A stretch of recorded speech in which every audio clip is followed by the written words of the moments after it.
All right, all right, all right. We are back to MIO Memories in Orbit. I played this game a little bit the day after it came out, and I was very impressed. I liked it a lot.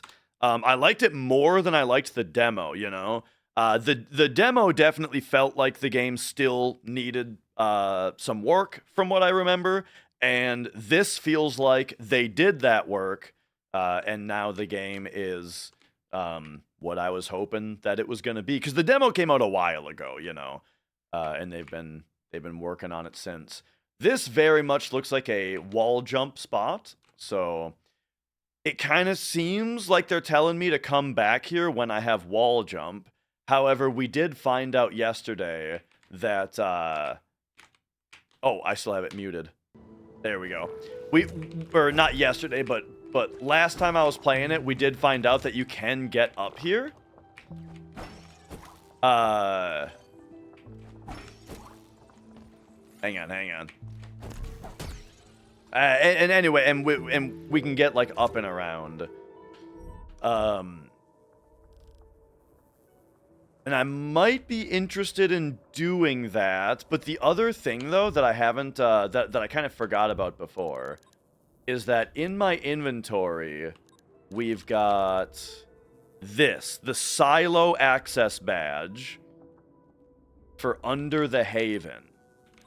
And I don't think that I've used this access badge yet, so it kind of feels like I should be checking that out. So I'm not exactly sure what the Haven even is, though. Oh. I can't tell where Magic wants to be, because he was just meowing at me like he wants to cuddle. But now he's out of here, I guess. You know, I never played Blasphemous. It definitely looks cool. But yeah, that's like the most popular Metroidvania that I haven't played.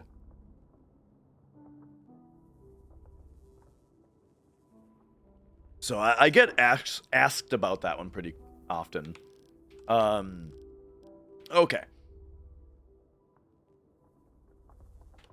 I don't know. I kind of just want to keep going this way. I like the idea of the sequence break, so I'm gonna say let's just do it, because this feels like a sequence break to me, which is fun. Oh my gosh, I keep missing this thing up here. What? Can you not hairpin the flowers?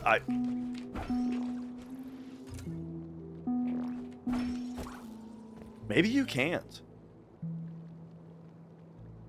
So does that mean I have to hairpin this?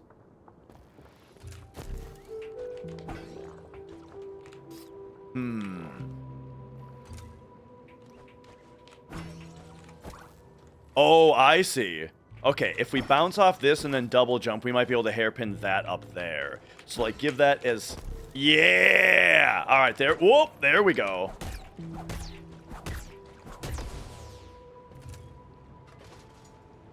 Okay. Now, hairpin this.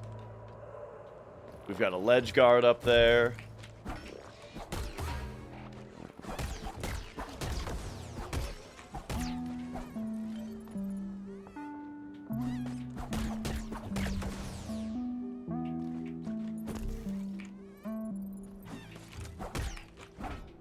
Oh, right. One thing to keep in mind about this game is, like with the movement, is that I keep... it's got the Hollow Knight pogoing in it, but it doesn't do damage. And so you can't... It's like used only for platforming, or for keeping yourself airborne, and not for damage. Well, I go back to Silksong once the DLC is out. The DLC doesn't have any, doesn't matter to me, but I do want to go back to Silksong in general. Like, yeah, I'll play the rest of Silksong at some point, regardless of if there's DLC coming out. In fact, I'd kind of rather do it before.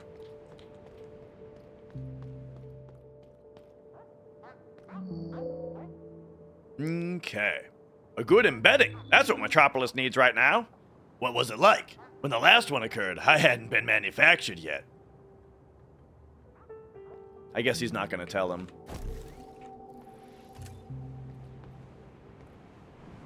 Whoa, whoa, okay. Oh, yeah, oh, I did not realize where it put me. For some reason, when that respawned me right next to the air gust, I thought that it I just thought in my head, for some reason, that it respawned me next to the guys that were talking. Okay, how did we do this again? Oh yeah, it's like that.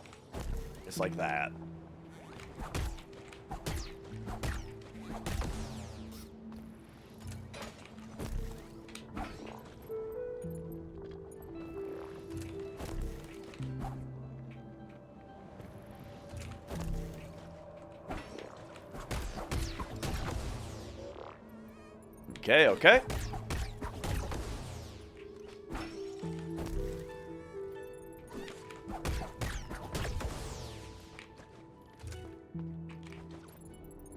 All right, back to where we were. That traversal is no problem now. Man, what a gorgeous game, dude.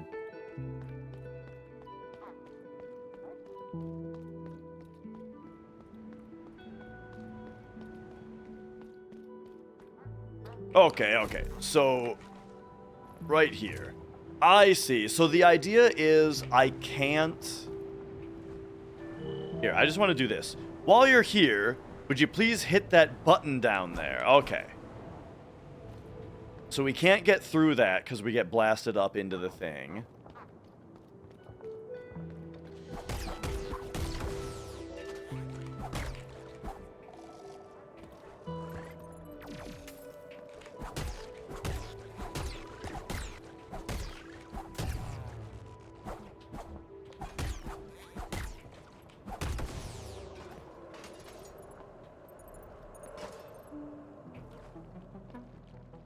Yeah, I'm really liking the way that the game controls, where it's like, if you hit the enemies at all, you can double jump again.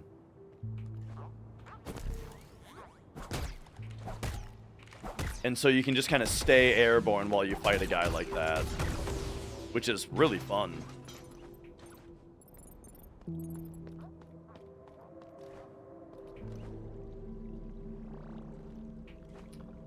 This is like the first time I've seen one of these where I don't have to heal, I feel like.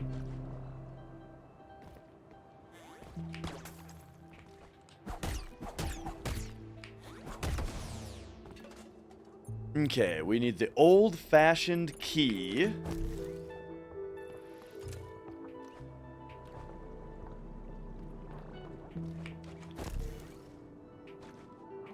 Hang on, I'm curious about what was in here. So in here, I feel like we probably hairpin like that.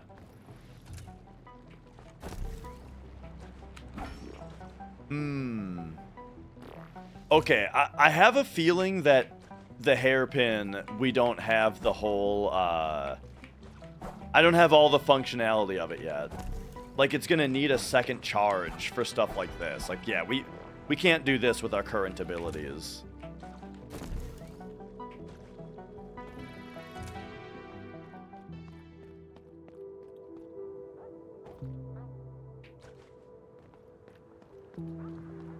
So then what about down here? Also needs the old... So, yeah, so that room from either side, left or right, we need old-fashioned key. And now I feel like we're getting... Oh, I didn't even see this guy spawn in.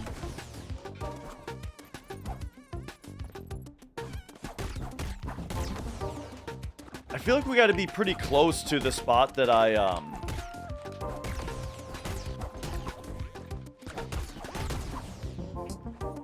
skipped the stuff. Okay, I see. We gotta zoom over to this guy. Whoa! Okay, yep. Nice.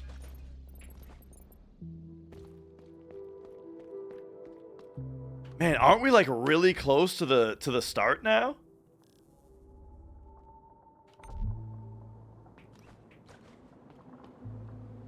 Beyond repair, Gwendolyn. Oh, okay, okay. We've got a new bonfire.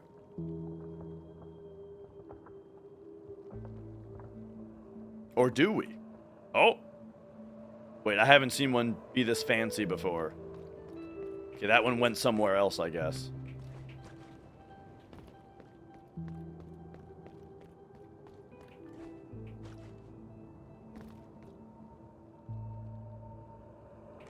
I really wonder if we're gonna get the ability to mend the stuff that's currently beyond repair, you know?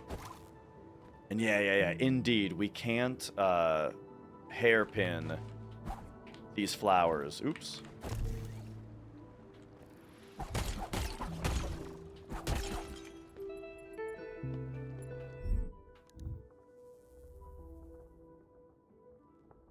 Okay. So, I don't actually remember what stopped me at the very start of this area from just going straight left. It might be the red plants here.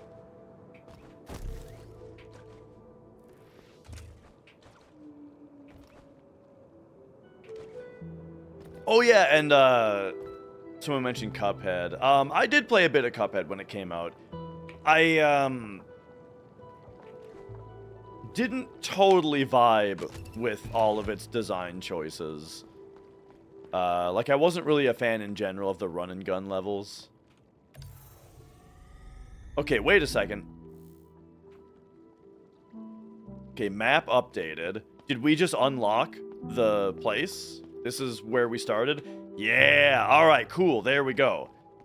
So we wrapped around. I unlocked this. Now, we've got a bunch of money, right? I got 202.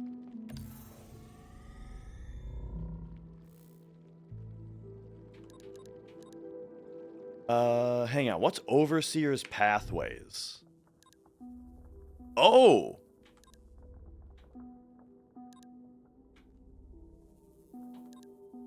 We can fast travel, but I feel like... Yeah, because this is the... Oh, I get it now, dude. Okay. Hang on. I get it. So before, we were able to use this as a bonfire, but it was just the thing behind. It wasn't like the dude. And then when I found the dude that I said, oh, this is a bonfire. Nah. That was the other piece of this bonfire. So now this one is fully complete. So now it's fast travelable. I get it. Okay. And then this is where we can equip charms, but we don't really have that. So yeah, so if we go in here, and then I say travel,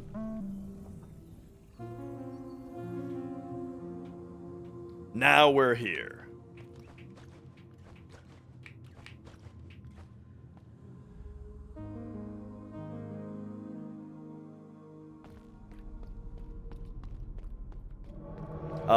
And then the bonus of this is that we can talk to this guy now. Be Fresh Games, how's it going?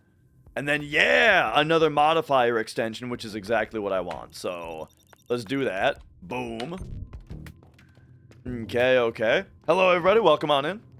We're playing MIO, Memories in Orbit, a brand new indie Metroidvania. It's pretty stellar so far. I really like it. Like, you know, I'm only a couple hours in, but it's a pretty big recommendation so far. Alright, and now take me back to the city. And then with our new slots... Let's see. So the last combo is better. That's display. enemy health, my health, and then... Oh, this one I still don't have enough for. Even with the, even with that upgrade. Okay. Well, that's fine. We don't need it.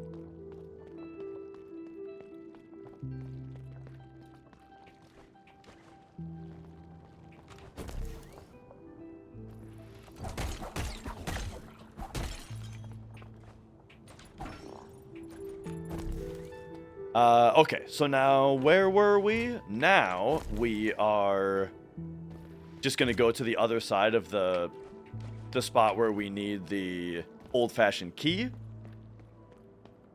which is here. Oops, I didn't actually think I had hairpin there, so I released it too early. Whoops, I did the thing that I had to learn not to do last time. Which is to run directly at dudes that are about to shoot me.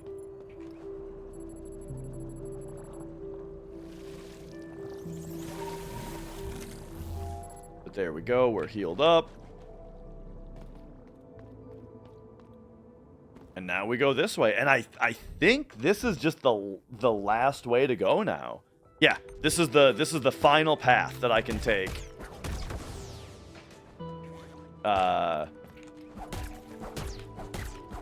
In Metropolis right now.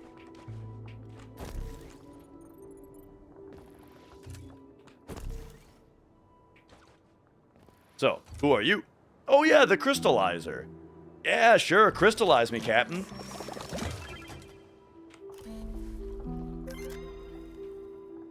Yeah, that dude, he just converts your current, soft money into hard money, you know? So now I won't lose it if I die. But the thing that's neat, I'm not sure what it still does, but at least at the start of the game, when you die, the money that you lose actually goes into, like, the world, and it revives this one thing. I'm not sure if it continues to do something good for you later as well.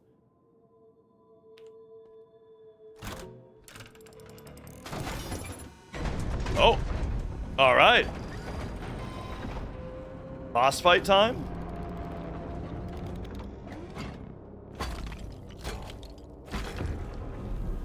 Nice. Yep.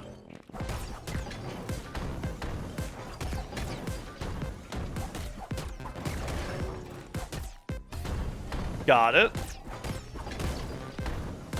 Okay, yep. I thought I could move a little bit more slyly there.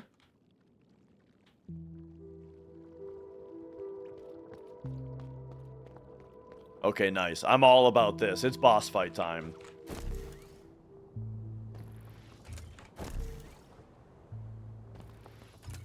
My instinct was very correct to go to this place last, apparently.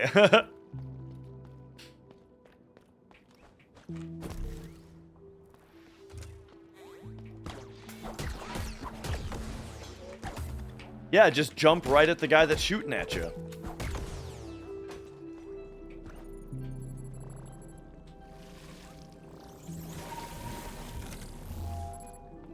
Alright, good thing there's a heal right there.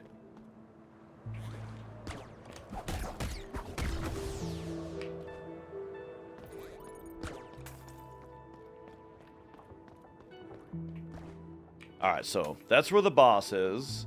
I guess now I need to see what's over here. A torn overseer. Its roots are the blood's sanctum?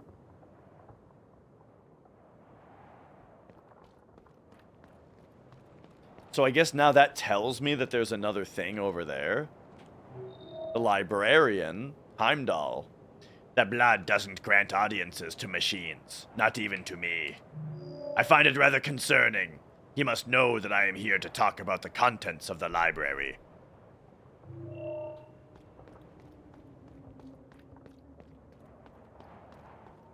Oh yeah, and then here we go. So we can attune here now, and now... Oh! Never mind. We can't attune here because it sends me away. Okay. Interesting. So there's 2 spots now where we seem to need to be heavy. I should probably start writing this stuff down.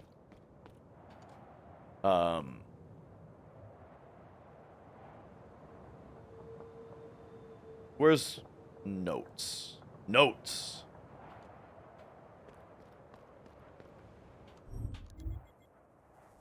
Okay, so this is like what to call this?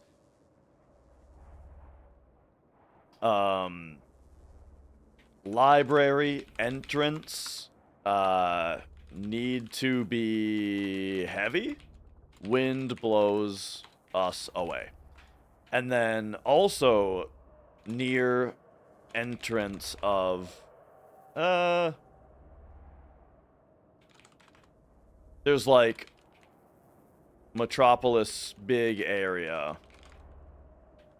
Need to be heavy.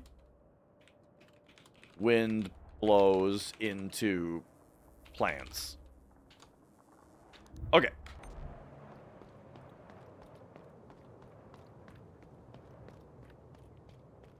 Alright, boss fight time. And now he's not covered in ice. Now he just has to wake back up. Okay, so one thing is I'm always overestimating my ability to like land and jump again quickly, you know?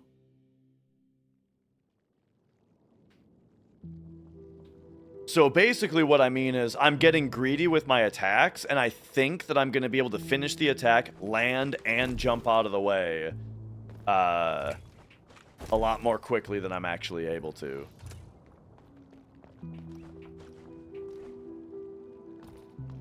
Funny that they keep you away from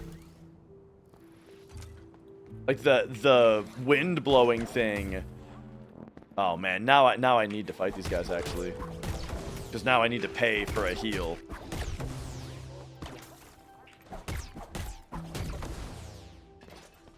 Trying to do the Castlevania thing? Yeah, exactly.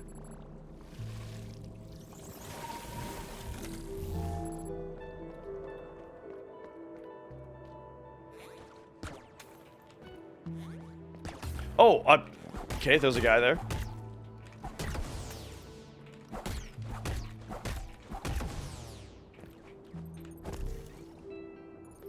Hang on, now I gotta go heal again.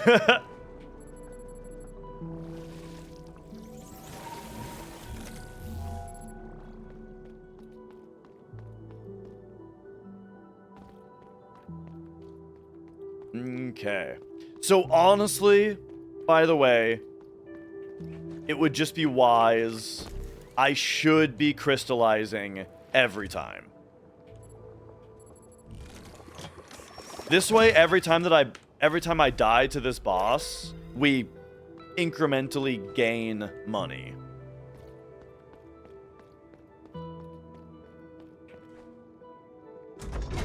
All right, here we go.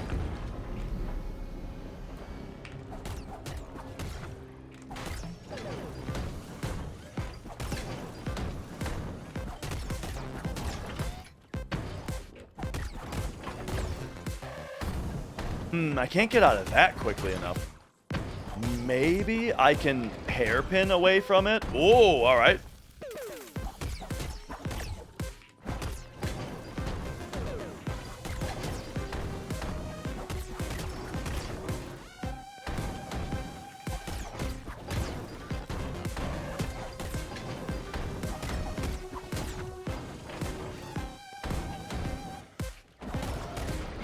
Oh, his head has one of the hairpin things on it, yeah.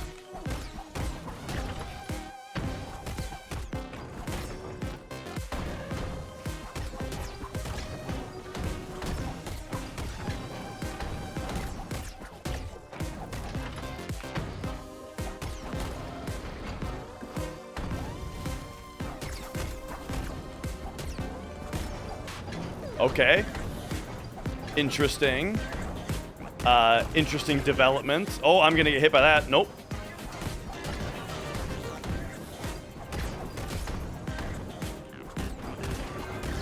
Oh, get me out. Nice. I'm hit.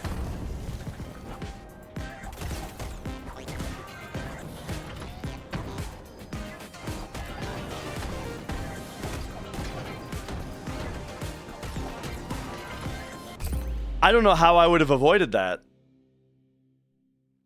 Because it was just a punch in the middle of the screen, and I didn't have control over my up or down. It's possible that you're supposed to... whatever the thing is that stops me from being influenced so harshly by wind, I'm supposed to have right there in order to be able to not get caught by the wind. But I could have won the fight without it, though, if I had just done more damage. So, I don't think that that has to be the solution.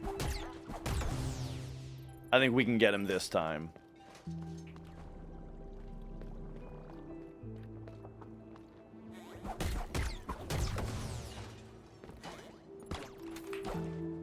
Whoops.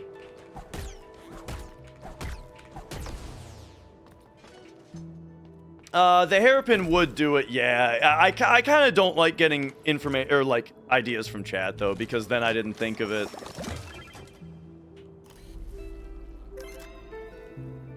Like, yeah, you're totally right. I get it, but it's a really boring way to get the idea though, you know. To just be like, oh yeah, okay, I guess I'll do that. Oops. I'm dumb. Yeah, it's all right. I get it. Because you're totally right.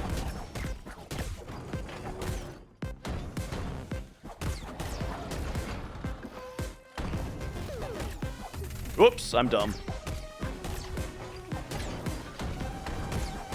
Now, of course, after having a pretty good attempt, now I'm gonna play like shit on this one. As how that always happens.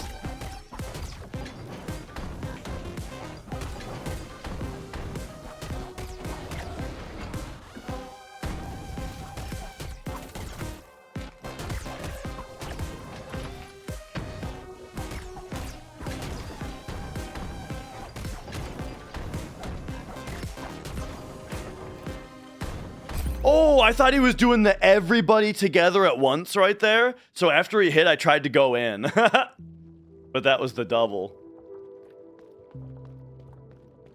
Alright, we got him on this one.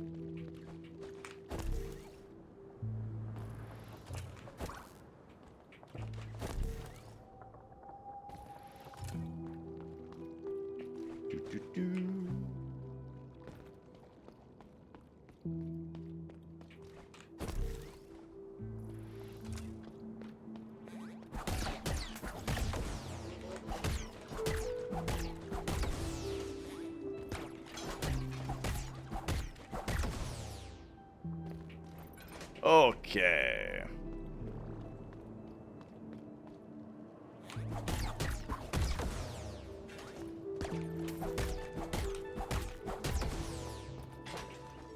Perfect, and then I'm still taking the time to crystallize. It's just the right thing to do.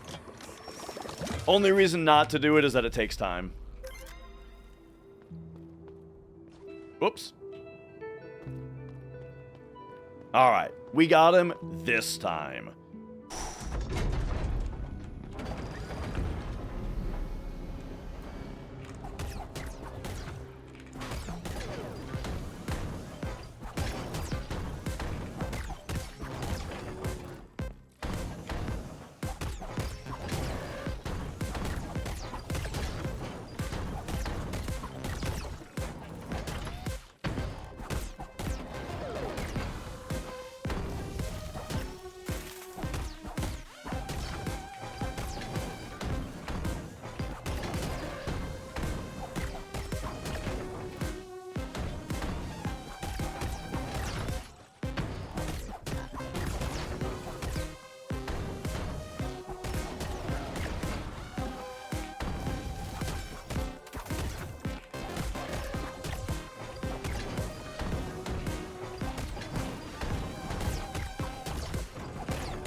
All right, here we go. Whoops, okay. I got greedy there. Woo. Oh, I don't know what hit me. I think I think a crystal got, like, blown up by the wind and hit me. Okay. Okay.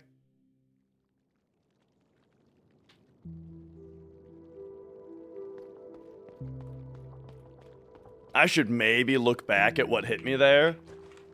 The one time. But I'd rather just get back in there. If it happens again after the ice attack, or I'll just pay more attention to the ice attack specifically. Whoops. He doesn't usually attack that fast. Oh, and then yeah, just jump into that guy. Yeah.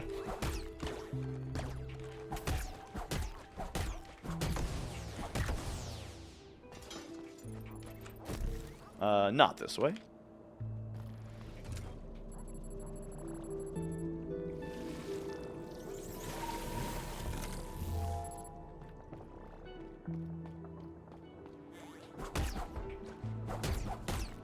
Oops. There we go.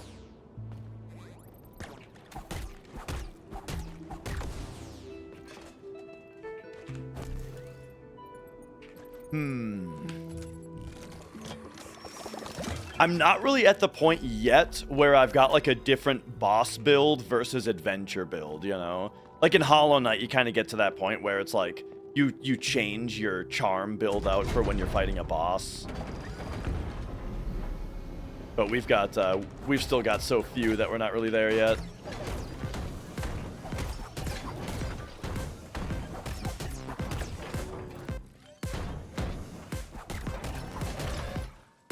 Like there is a charm I have to give me another health pip, but it comes at the cost of being able to see either my health or the enemy's health. I mean, I could go with seeing my without seeing my own health, I suppose.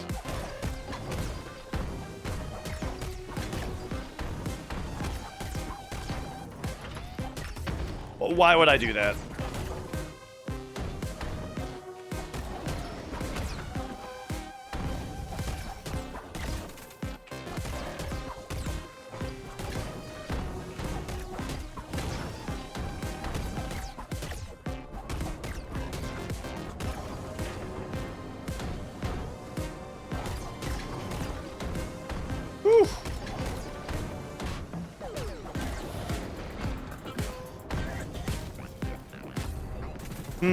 Okay.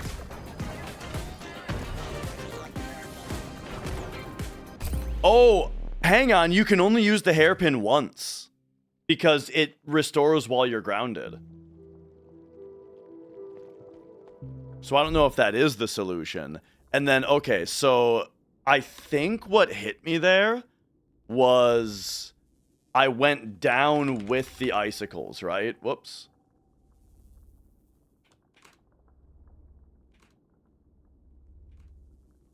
Hang on, we gotta find this. Oh! Okay. Whoops, okay. I got greedy there. This is the other attempt, right? Woo. Oh! The icicles go back up on this phase. Got it. I don't know what hit me. The wind blows the icicles back up. That's cool.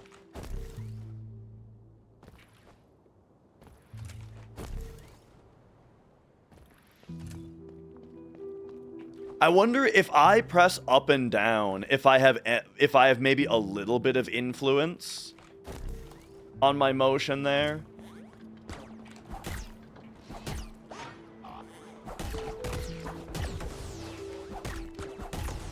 Whew. And then maybe that's also how to dodge the hand attack.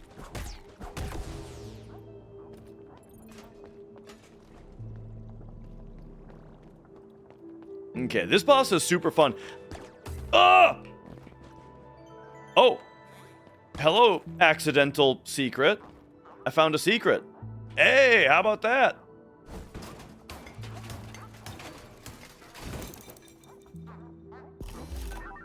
Nice.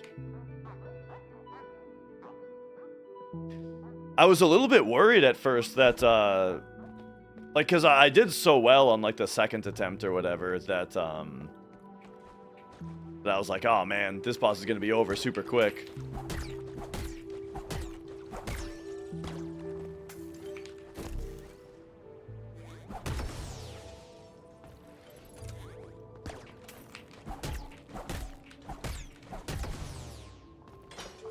Okay, hang on a second.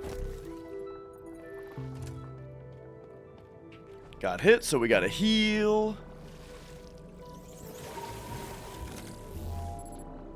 Oh, and also me. Hi. Sorry, I didn't say hi earlier. I may have been preoccupied. Alright, nice. Alright. Put me in again. I don't really need to see the boss's health either, come to think of it. I mean, what does that do except make you get greedy?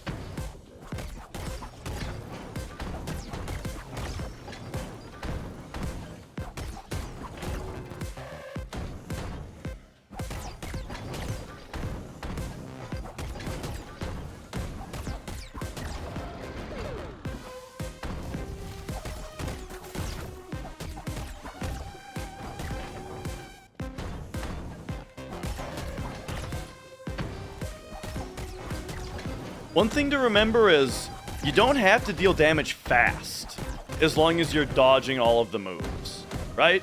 There's no time limit. Why would I go that way? Okay. So, you know, don't get greedy.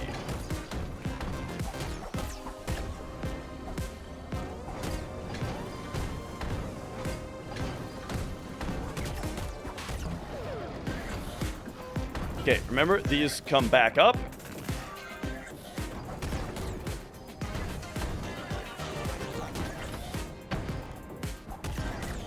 Oh! No, here's what it is. When you do an attack, it makes you stop moving horizontal or vertically. That's how you dodge that the double fist attack is you... Oh, shit. It's like punching underwater in Battletoads.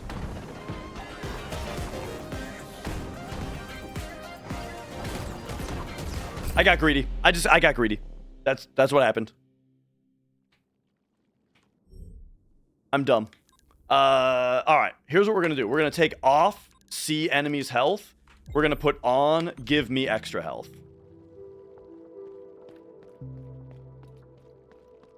Okay, I got really excited that I think I figured out how to dodge that attack, and then I just got really greedy. But yeah, you know what I mean? It's like when you start attacking, it suspends you at your current position. And so you let the wind carry you out of the attack. Come on.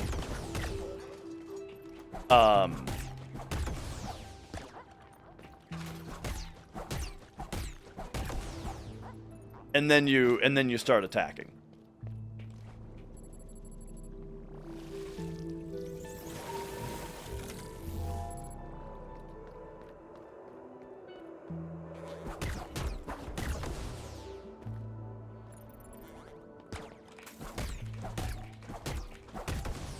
All right.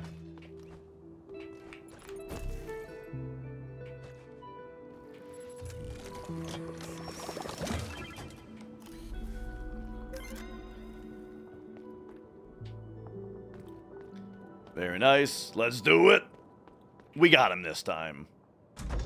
I've got more health, and I think I actually know how to deal with his attacks now. Oh my god.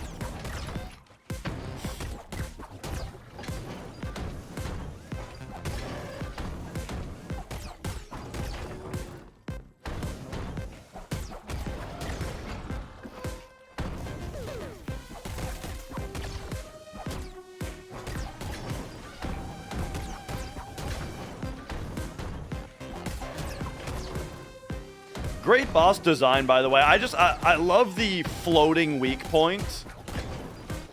And then he's got arms floating around that attack you, you know? So you just gotta dodge his arms while you're hitting his weak point. And yo, Midna? This seems like a Midna game, yeah.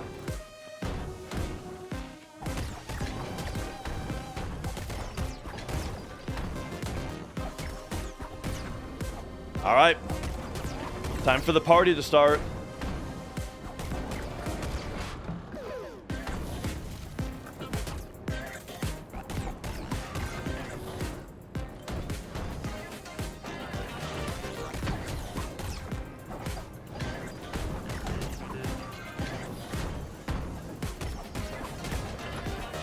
Oh, he ain't.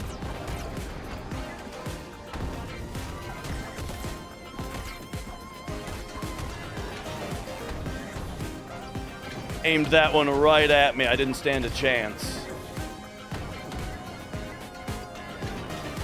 Bro, I need to get at his elevation. Yeah, there it is.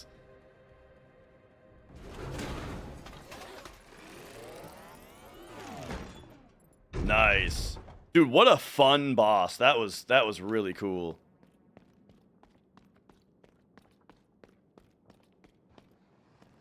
All right, what do we get? Unknown object. You love to see it. The old-fashioned key. All right, all right. We know just where to use that.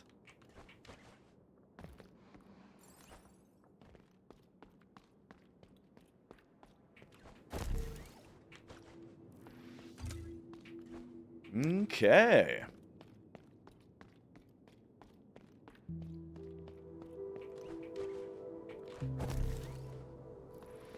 Right here is where we use it, by the way. However, I'm wanting to run back to the tuning station.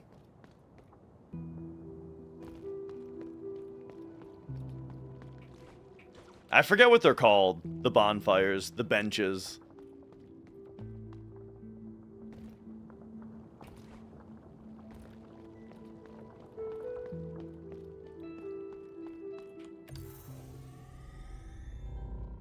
Alright, there we go. Let's modify. And we'll go back to being able to see enemies' health. Yeah.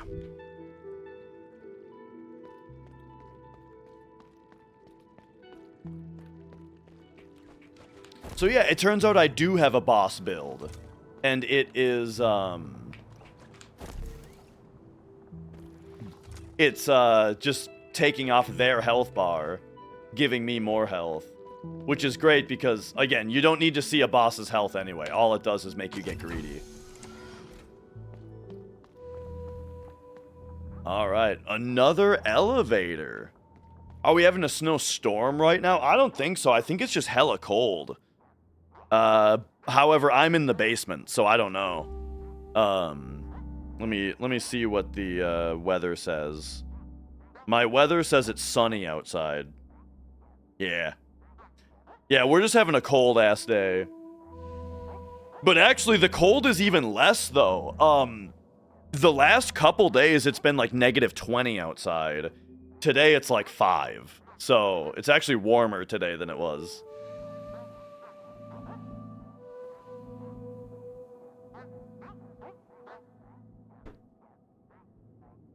Okay. Well, here we go. We got an elevator.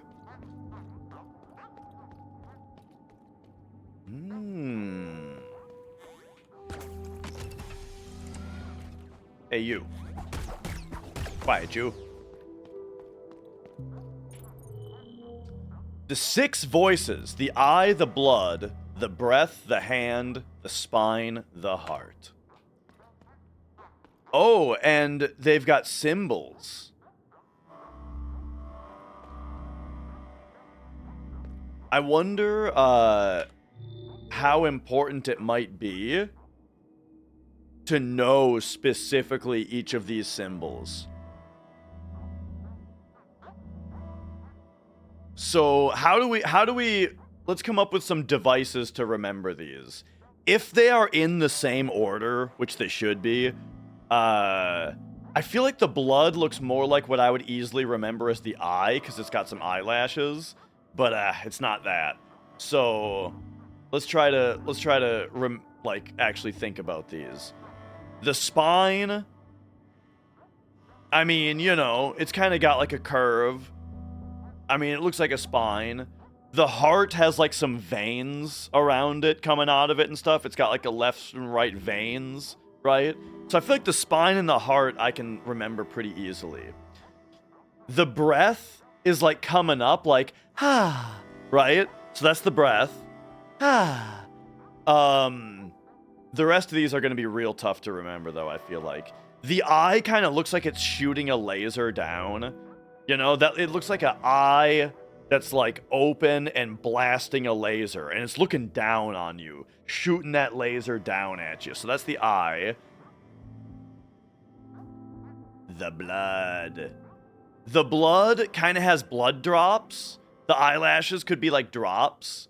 Maybe it's like a vein. It's like you're looking at the vertical slice of a vein, right? And it's got some squirts going on. And then the hand, I don't know what the fuck. The hand is like holding an orb, right? The hand holds the orb. So that's the hand. Okay, I'm ready for the quiz. An embedder.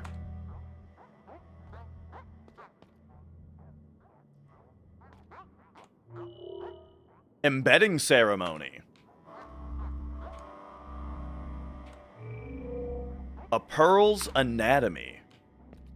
Oh yeah, I think we are a pearl. It's a materia. Yeah. Materias are orb. Materia are orb-like.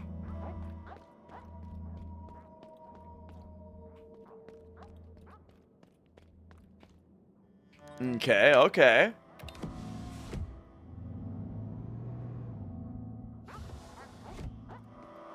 So take me down to Foundations Access. Wow, 240. Pretty excellent. I just came back from the Foundations, and let me tell you, we're lucky that Metropolis is still standing.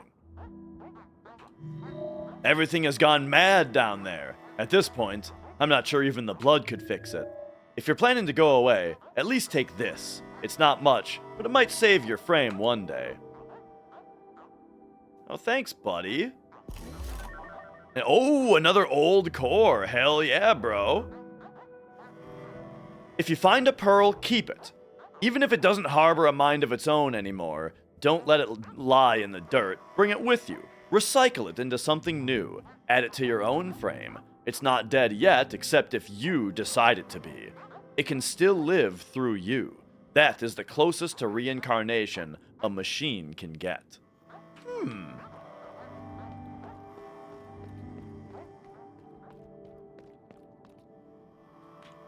Alright. Ooh, the elevator is obstructed. Out there is where we grabbed the old key, by the way. The old-fashioned key. The old core, it is, so when we buy upgrades at the merchant, it's another currency for the merchants. It's like, money is called nacre, and that is like, that's infinite, right? Every time that you kill an enemy, they drop nacre, and you can just absorb it, and then you can rest and respawn the enemies, and then you can kill them, and you get more money, right? That's the basic money. It's infinite supply. But a lot of the items at the merchants, they want some money, and then they want an old core. And then the old core is like a finite, there's only so many of them, they're in the world, right? And you need those to, like, buy things also.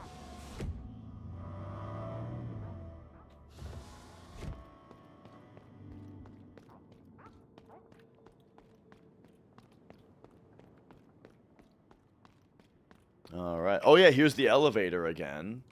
Okay, this looks like it's where I'm supposed to go. What are you buying?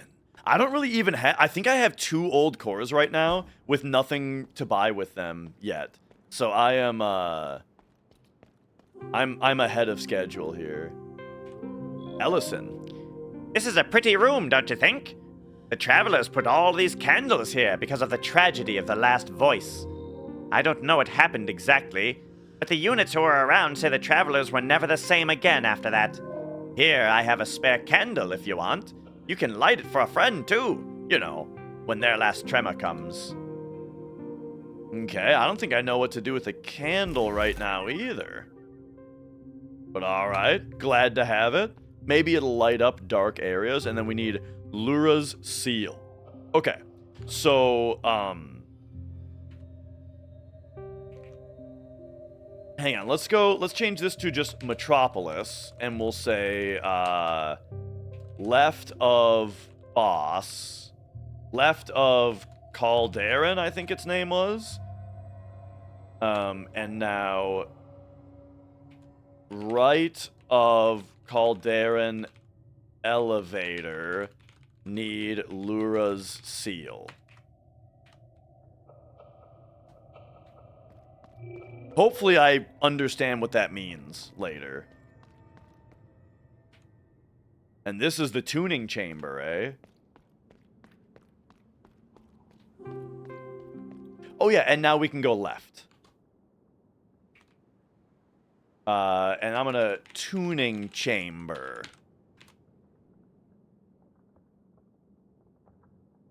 Oh yeah, and then the wind blow. Wait. Oh no. I'm dumb.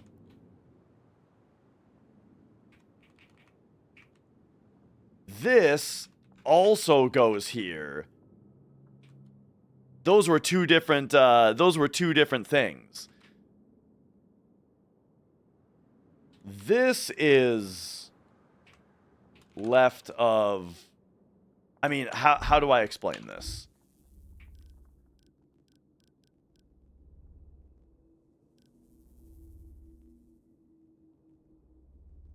I can't even really remember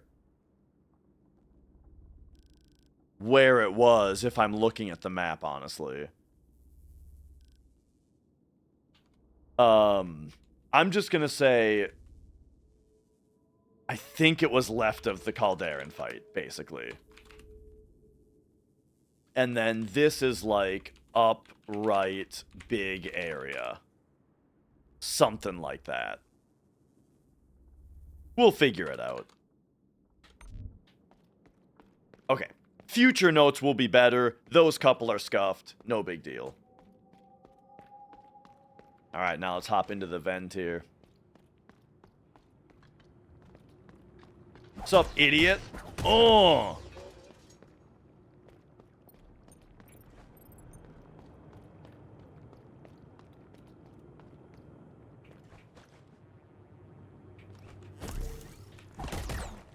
Ah, now we got the triple shooters.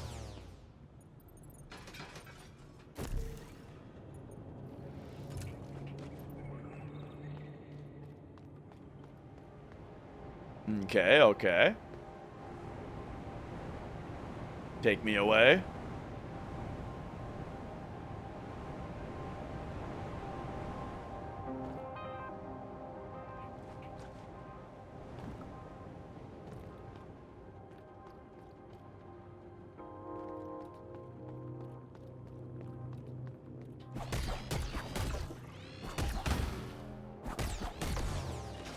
So it looks like we can kind of stun those guys out of their attack while we're actively attacking them, but then after my combo is over, probably be done.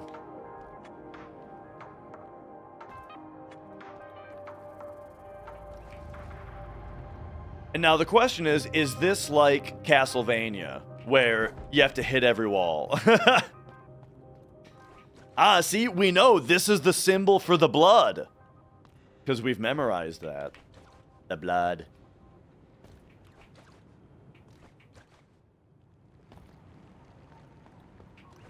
It looks like there's a tiny little hole up there to jump into, but we can't get up there.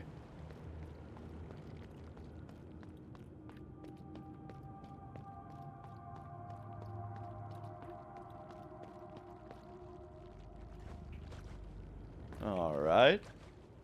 Looks like a dead end from this direction.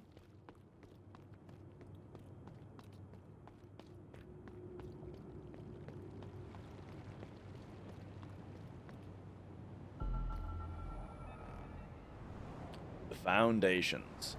So I'm guessing when the wind takes you, you don't have any control over yourself.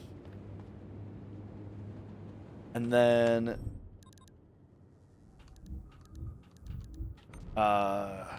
let me check about, like, one aspect of the controls. If I hold down right now, it does not look down. Let me see if there's settings for, like, looking, right? Ah! Right shift? Oh, yeah, that makes sense. I remember setting that. Oh, yeah, look at that. Cool. So we can just hold that and then go, ah. Nice. Okay. Cool. That looks really cool in 3D also. So we're going to want to go... Oh, no, I missed it.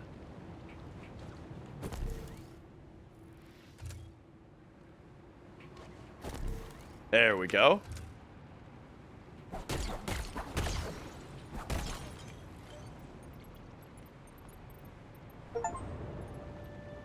Okay, okay. Oh, is this telling me that I can hairpin through it?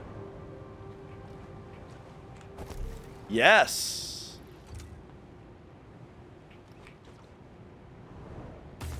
Oh, okay, right, of course. I didn't think it was going to throw me that far. But, dude, that is the best kind of tutorial, you know? It's what I love about games like this, you know? Is, like, teaching you mechanics just simply by presenting you with the obstacle. And you just think, well, logically, the only way to get past this would be if this is true. Whoa. Look at the tendrils on these things. When you get close to them, they start growing these tendrils out at you. That is cool.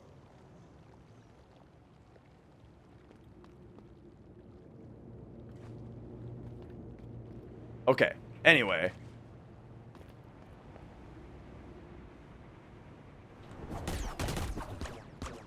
I ran right into it.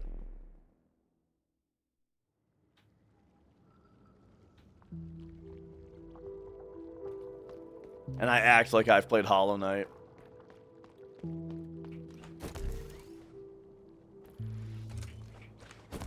That was just that basic, what's that thing? What's that enemy called that everyone complains about?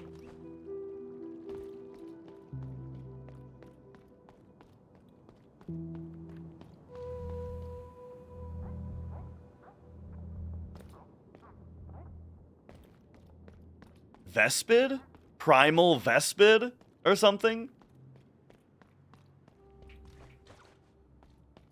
Sounds good, P. Eagle. But yeah, just the, Primal Vespid. Yeah, just the triple shot.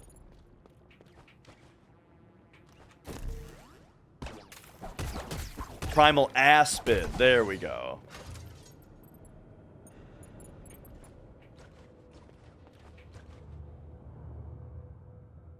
Where you accidentally... Oh, you accidentally do it correctly and then you don't learn the mechanic until later?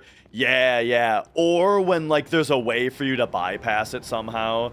Like, if you do something kind of stupid, you might be able to... You might be able to just not learn the lesson. I don't think they're bad either, Kino. And that's why I'm making the joke that I just got shot by that guy. Even though it's, like, the same pattern.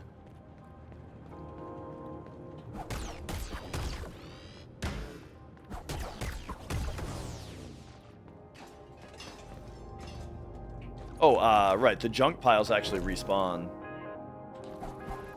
No, this one doesn't? Or wait, no, that was crystallized. Not a junk pile. Junk pile is right here.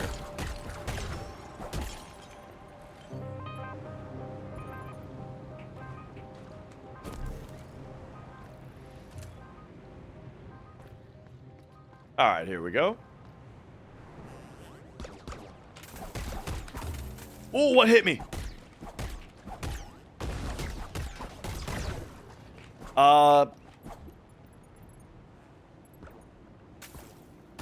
Oh, they shoot twice. Okay. They shoot twice.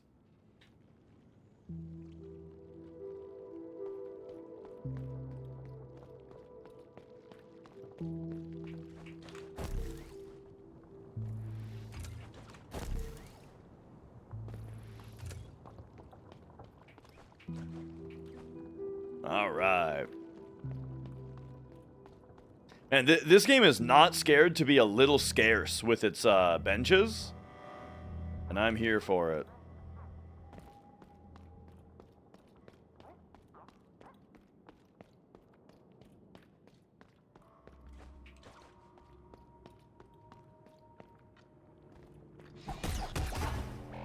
Ay, ay, ay.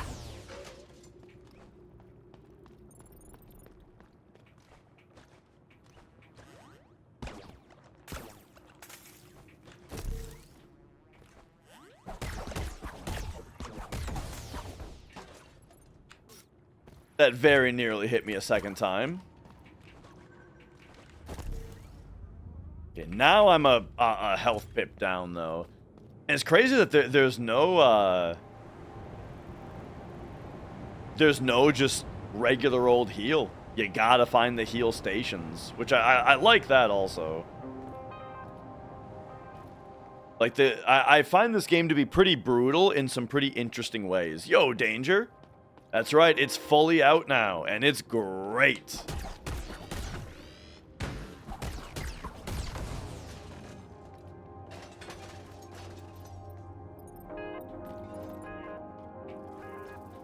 Alright, take me down.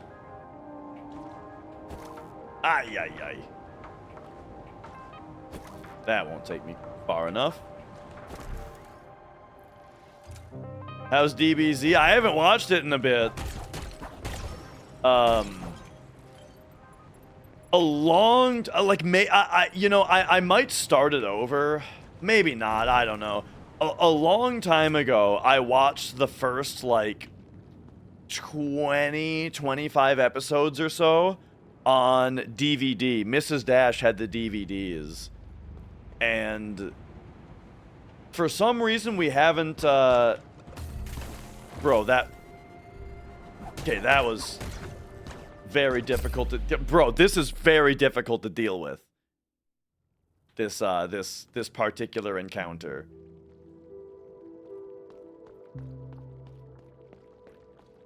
Why would I watch one without the other? I don't know. Did I get FF7 on release and beat it then? We did have it when it came out, yeah. My brother, I think we got it like I want to say we got it like a year after it came out in 98. And then maybe we got it in 97 though. I'm not positive. But when we got it, I didn't have a memory card. So I would just start a new game every day and play through like the first couple reactors and meeting Eris and stuff. But I did get a memory card very soon after that though. And I still don't think I beat it until I was older though, you know. Like when I was younger, I didn't beat games. I like never beat games when I was younger. But my brother did. Oh my gosh, this enemy type is really fucking annoying because they it seems like they once they've decided to shoot, we can't seem to stun them out of it. And then they shoot twice. But yeah, I didn't actually beat it until I was older, because I just never really beat games when I was younger.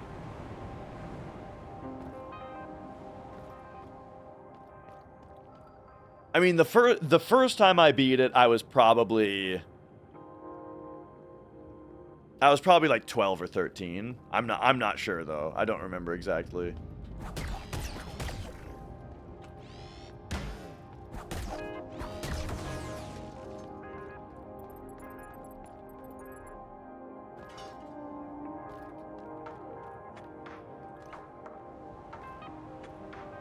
Okay.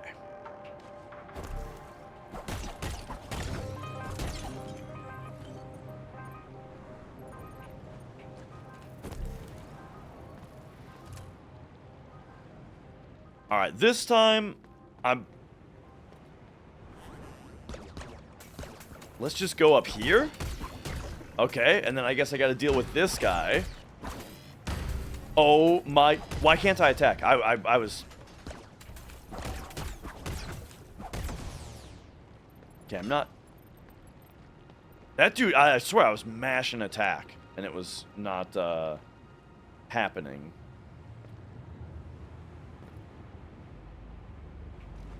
Now, what about you? Oh my fucking god, dude! Okay. Oh, nice, Grodius. That's good to hear.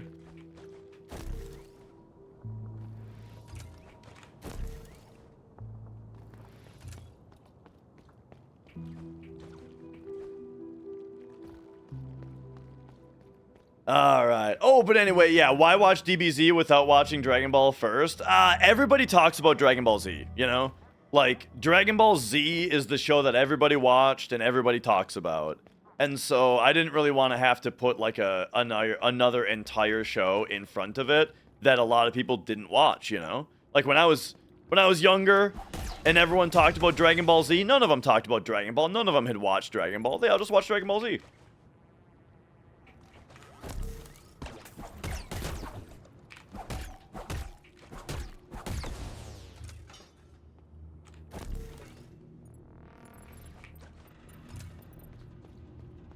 I might watch both, though.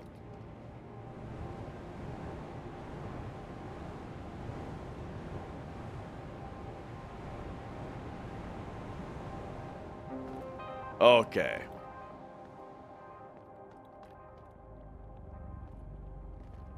Oh, we didn't even have it on TV?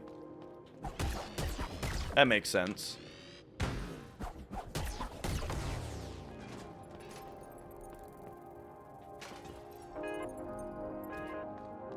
Okay.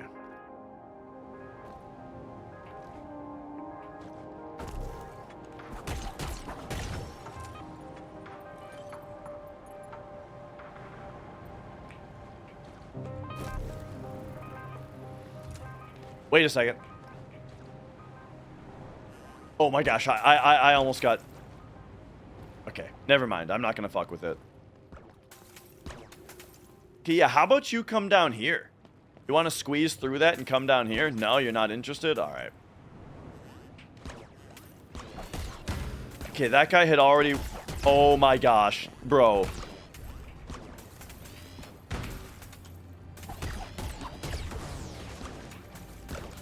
What a fucking encounter, dude. What the hell?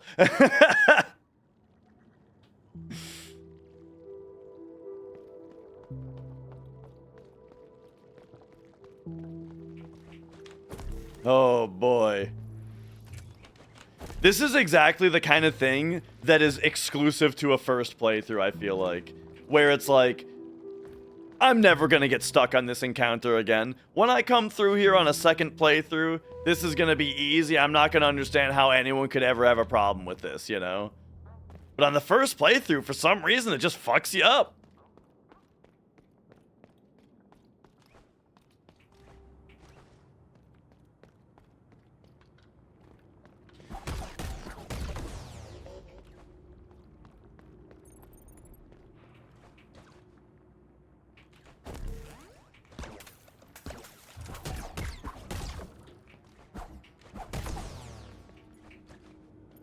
Okay.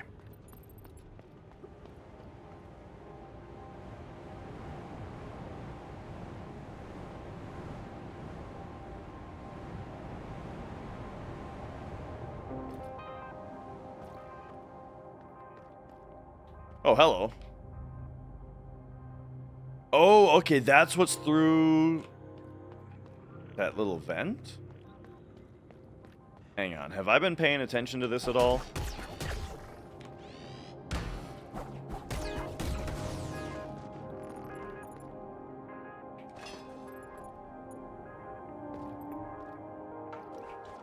Yeah, that's what's through up there, like I was looking at earlier. Okay, okay.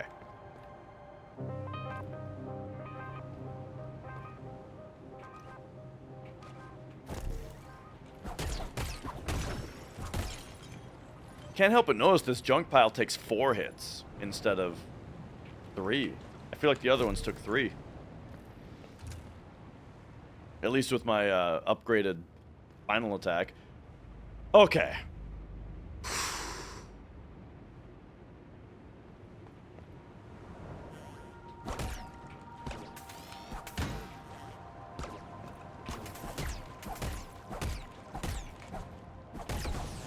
No problem.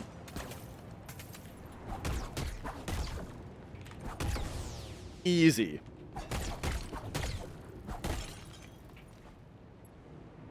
Got him.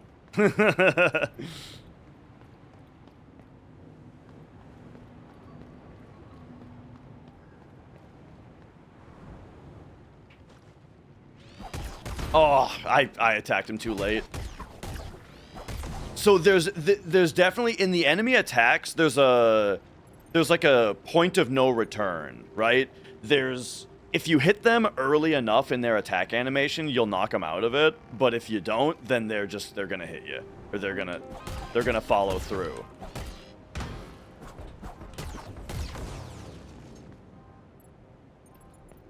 Which makes sense because it's like, so that enemy, what happens is you can hit him 3 times, and each of your 3 hits knocks him out of his attack.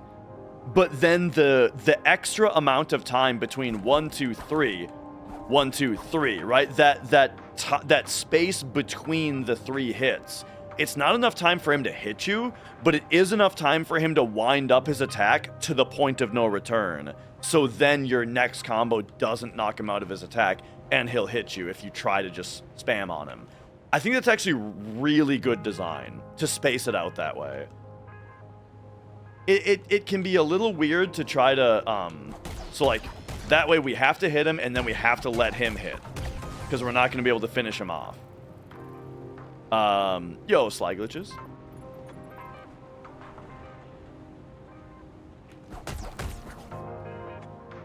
Oh, hey. Hang on, I can use you to go places.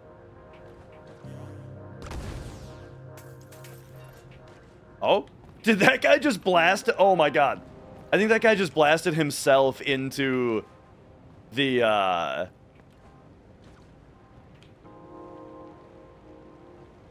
death plants. Okay, I think this opens up a shortcut, right?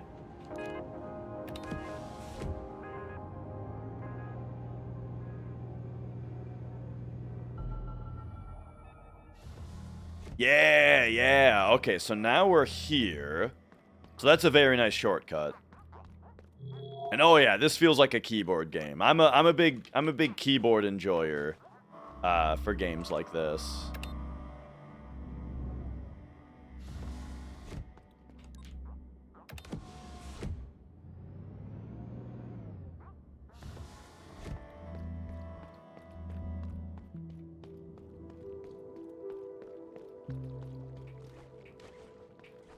Okay, it's not the biggest shortcut, but it is a shortcut.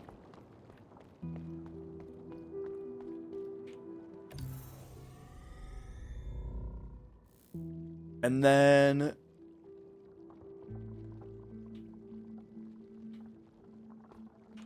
let me check something here. I'm actually not sure I was right before. When I said that I was ahead of like schedule on money and merchants and stuff, I might be wrong about that. Let me go back to the workshop guy here real quick.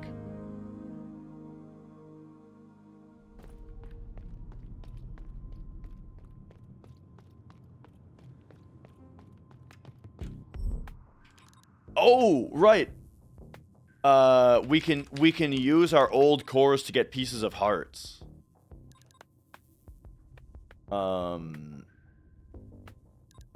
Or we can get a mod that gets us more money.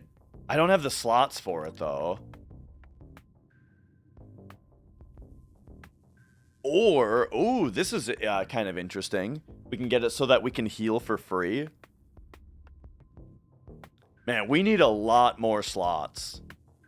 For now, I'm just going to buy the pieces of heart.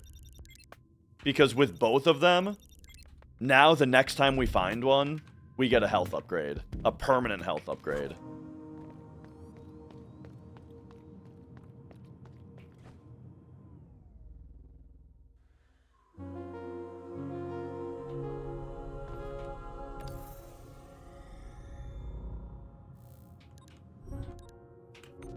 All right.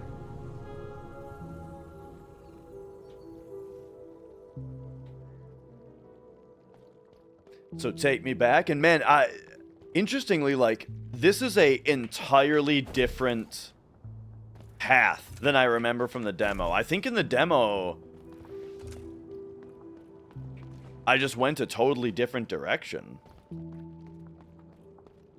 And I'm not sure if I can still go that way, or if, yeah, I think we go here now.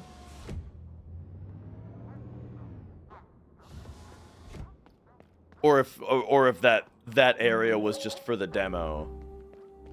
And then this is the intended path. I think I was supposed to go a different way, though. I don't know, though. If that's true, then I probably would have come across a harder stop by now. Okay, here's this guy. Check this out. Oh!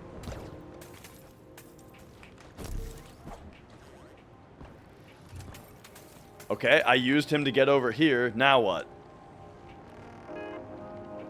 I guess that doesn't really do anything for me. Uh-oh.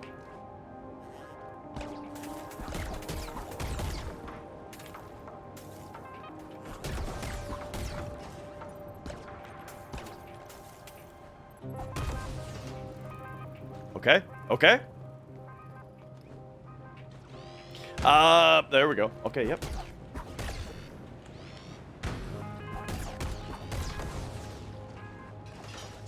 Alright, so there's our shortcut. Now we can come down this way.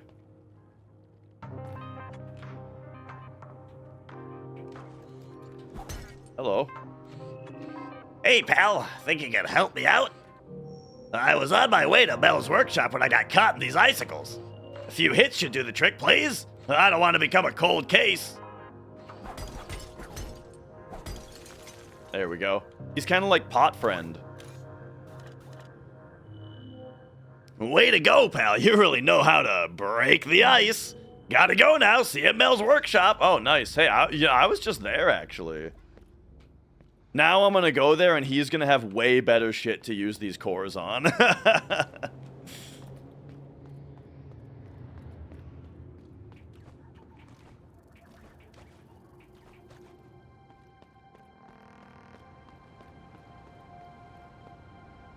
Oh, look here. Okay, so here is the hard stop. I can't go any farther. Gotcha, gotcha.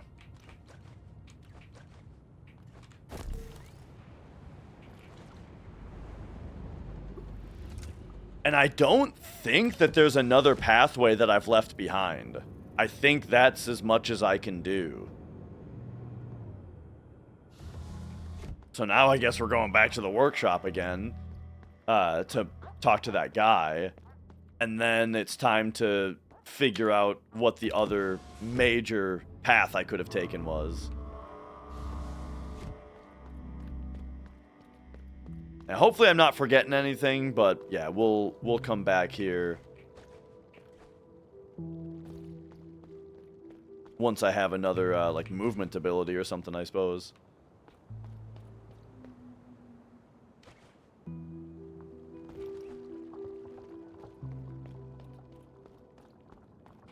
All right. And yeah, this is one of the most visually appealing games I have seen in a long time.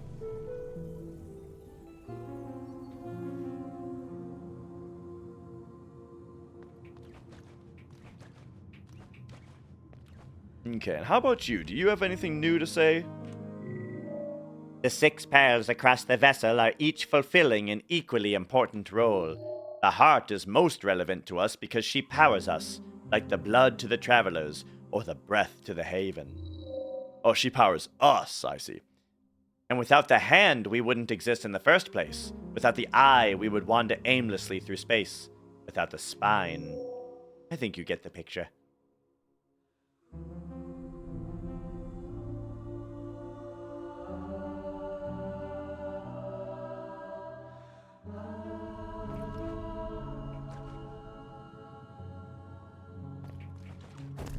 Oh, have I already come up here?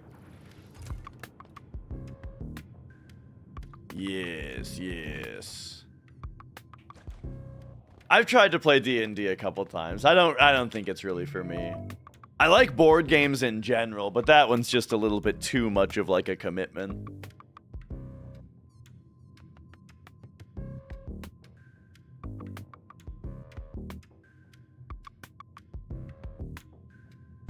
I was playing Gloomhaven, if you've ever heard of that. With old Danger Valentine here. We were playing Gloomhaven.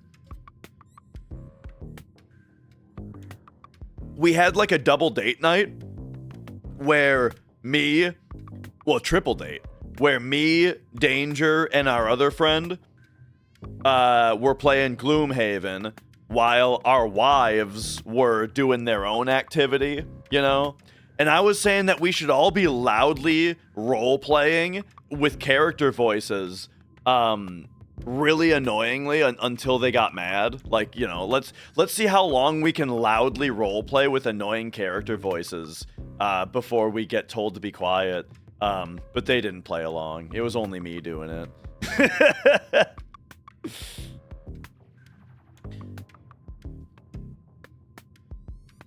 Okay.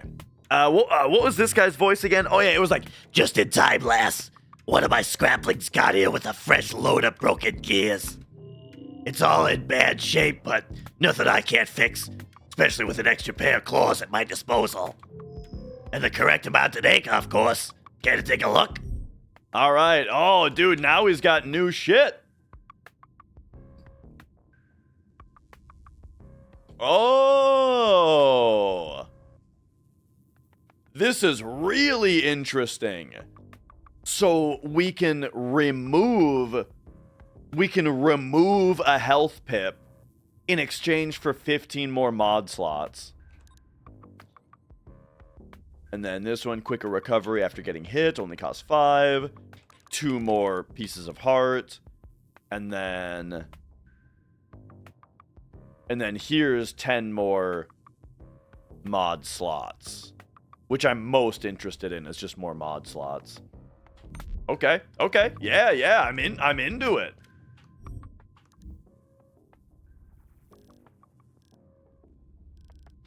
Okay, so my question now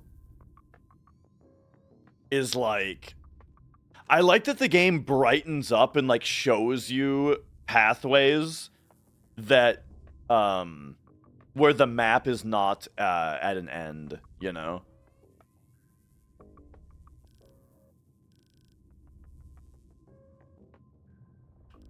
But what I'm interested in is seeing... I got this key, right? I got the silo access badge. I gotta see what the silo access badge gets me.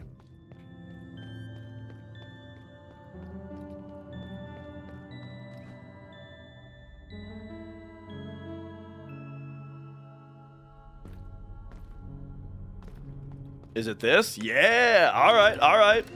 So here we go. I could have come this way forever ago.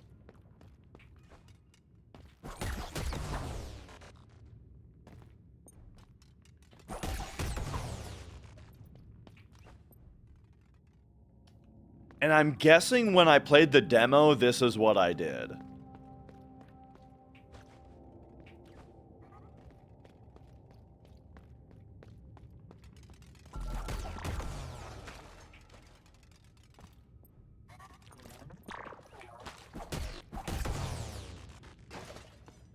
Okay. The feral undergrowth.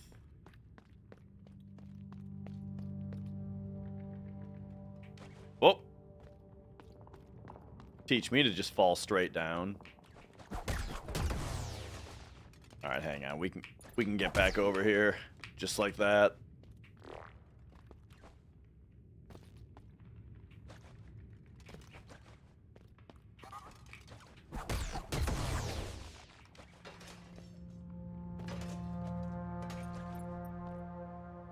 All right. Man, this place looks sweet too. Oh, dude, I was watching Northern Lion play My Winter Car. Have you guys seen this game? There was My Summer Car, but now there's My Winter Car. And it was driving me crazy. The guy, fucking... People don't know what it's like to park your car in the winter and then have to, like, go out and scrape the ice off the windshield. And it was like he kept thinking that if you get in a car and you turn the heat on, it just works. You gotta let the engine warm up. You gotta pay it. That's all. All right, what the hell is this? Transcript of a traveler's experiences and thoughts. M to consult. Oh? You mean it's in here?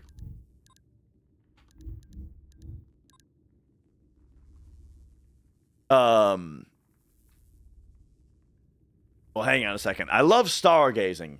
Everywhere around us, there's something to see. Light, colors, shapes, you name it. It made me realize how wrong things were back home. It shouldn't have taken boarding a spaceship to be able to watch the stars for the first time. They are a precious spectacle, a reminder the universe is infinitely vast, and we are but a tiny speck of dust. A comforting thought, at least to me. When we reach our new home, let's be sure to preserve a starry sky for our kids, all right?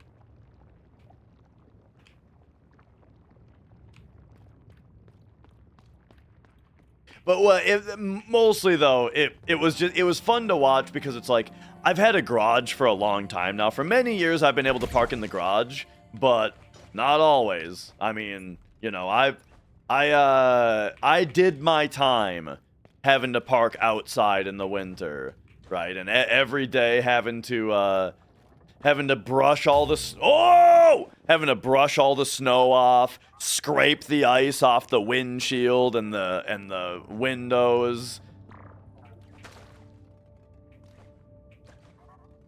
having to get in the car and hope that it starts all right, even though it's so cold. Once it starts, let it run for a minute to let the engine warm up so that the heat actually works. But also, you know, it's a blessing to even be able to do that. You know, sometimes I admit that there were many days where I had to get to work, and so I would go out there, I would just brush off and scrape off basically just the driver's side windshield and the driver's side window, and just go like that, you know? All the snow flying off my car down the highway, not really being able to see anything to the right of me, you know? Like, I mean...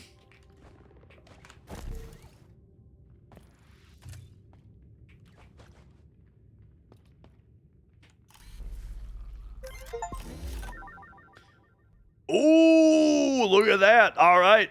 The coding components, our fourth piece of heart. It's kind of funny that when you get the fourth one, the text box says that you currently have 0 because like we got the upgrade. But it's like it should say congrats, this is 4 out of 4.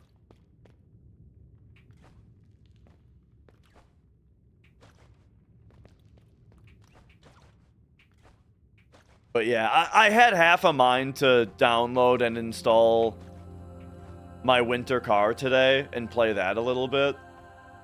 But I don't actually like survival games or immersive sims all that much. I feel like I wouldn't actually enjoy the game. But it was fun to watch someone else play it and think that I can do better. You know what I mean?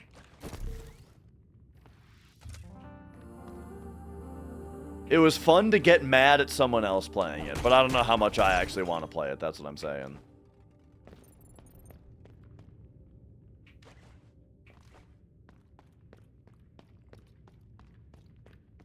But he kept having his winter coveralls on indoors, where his character's body temperature would then max out, and then he would get fully sweaty, and then he would go outside and be like, why am I freezing to death?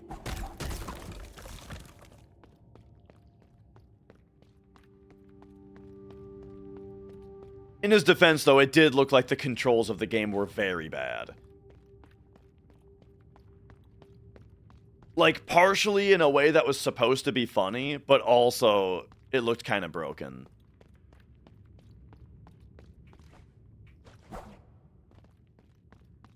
Warframe. I tried playing Warframe a long time ago. I actually kind of can't believe people are still playing Warframe. Not because the game is bad, just because the game is old. Like, it's really surprising to see a live service game last as long, a free-to-play game last as long as Warframe has. And I'm sure that means that the game is probably pretty good. But yeah, I tried to play it a long time ago, and it was just another, I don't got time for this kind of games, you know? Oops. I didn't regen my hairpin. Hang on. Nah, we're good, okay. People still play Ultima Online? Oh, yeah! There was a little while ago where we didn't see Popo stream for a while because he was back into Ultima Online. And then we didn't see him for a while because he was playing Oxygen Not Included. And then we didn't see him a while because he was playing War Tales or some shit. And now he's busy driving his RC car around in the snow. In the Texas snow. They got a little bit of snow in Texas. So he's been driving his RC car around, taking videos of it. I was looking for the Haven, but I must have taken a wrong turn somewhere. On the bright side, I found a stash of old cores on my way here. You can have one if you want. Oh, nice, dude. What up, Taco? Snow shaming? No. I'm saying they got a little bit of snow in Texas, and he's enjoying the snow with his RC car. I try not to have, Minnesota winter superiority. Because I know exactly what happens, right? Whenever anywhere else in the world has like a tiny little bit of snow, or it goes below 40 degrees or something, and everyone's like, oh my god, we don't, we're not prepared for this, you know? Everybody in Minnesota likes to get all high and mighty, you know? We just call that Tuesday, you know? And the reason is because it sucks. Minnesota winter fucking sucks. So the only like glimmer of enjoyment that we can get out of it is by acting superior when someone else complains about a winter that's not as bad. You know? Then we get to enjoy it a little bit to be high and mighty about it. Whoa!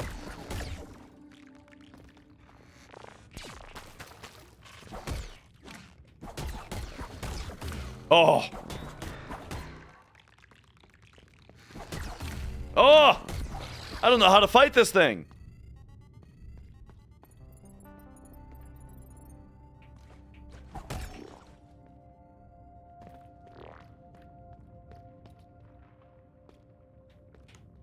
Oh, are we getting another old core here? Excellent. All right. Now we're getting a ton of them.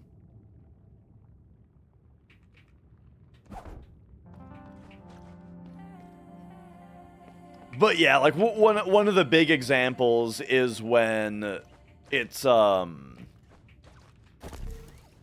like the idea of snow plows and how like when it snows when it snows in somewhere like Texas and all of their roads are then just fucked, You know, it's like, oh, in Minnesota, we would have had that shit plowed and salted by morning. It could have been 5 times as bad, and we would have had it all cleaned up by morning. You know, but it's like, yeah, it's because we have plows on call all the time. If it snows, we've got the plowing company to call. Over there, they don't.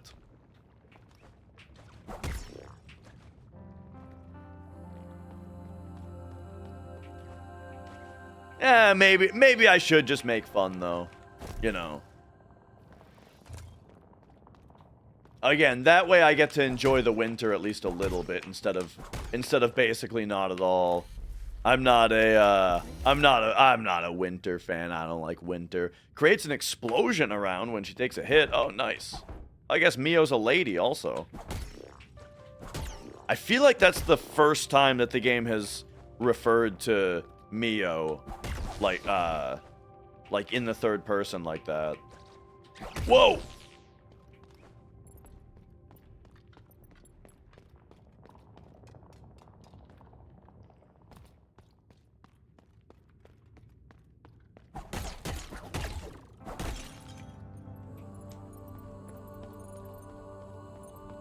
Okay.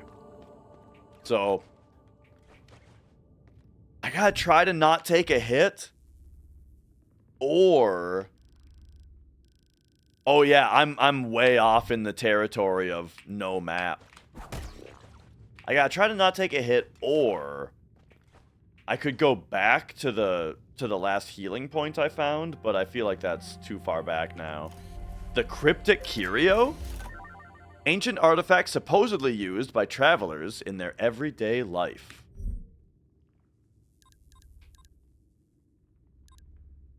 Oh, here we go. So first we got the disturbing curio, a set of weird-looking pearls with intricate patterns encased inside, their meanings lost in time, which are, of course, marbles.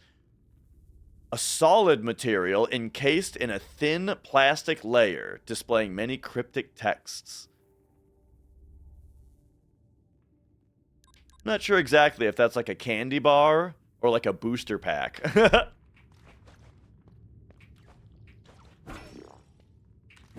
Oh, hey, here's a, there's the healing point. Nice. How fortuitous.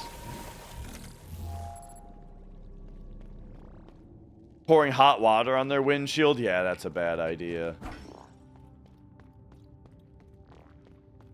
I think I did. I think I did see a video of that, not on the windshield, but on like their driver's side door.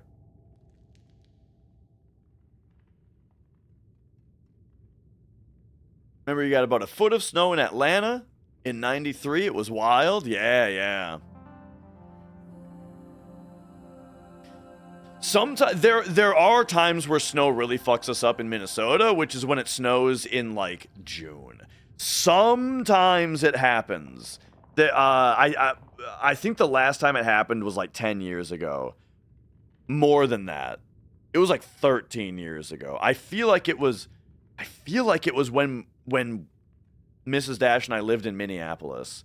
There was a year where in like June it snowed really heavy. And it's like when that happens, none of the plow people are working or available, you know? They're at their fucking summer jobs. They're at their construction sites, you know? Doing their summer jobs.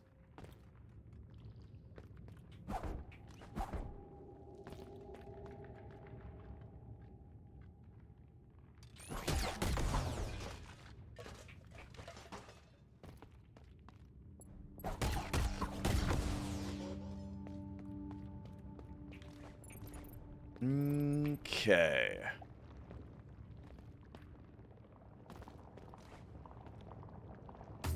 Whoa! Oh, that's oil or whatever it is down there. Alright. Got $80 dues.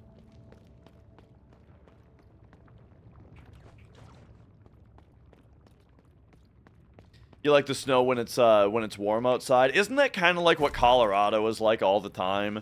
Isn't that part of the reason that Colorado is like a really popular state? Is that their winters are like really mild, and they get snowfall, but it also doesn't get too cold.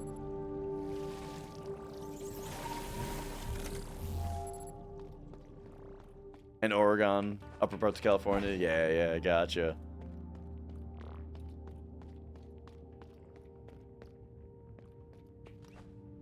I actually didn't know it snowed at all in Oregon or California. That actually sounds wild, because they're on the West Coast. I thought everything West Coast, and I mean, I'm just telling you I'm wrong. I thought everything on the West Coast was like, in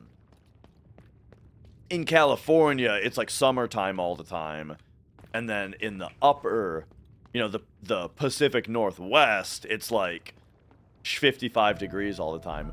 Oh, look at this. Haven. Okay, I remember getting here in the demo, yeah. That's cool to just have gone a completely different direction.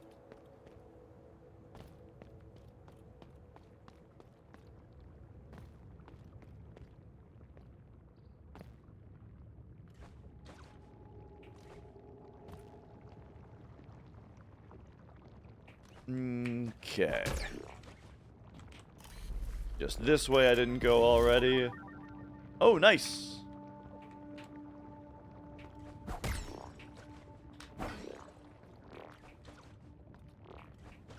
Okay, I think I saw everything down there.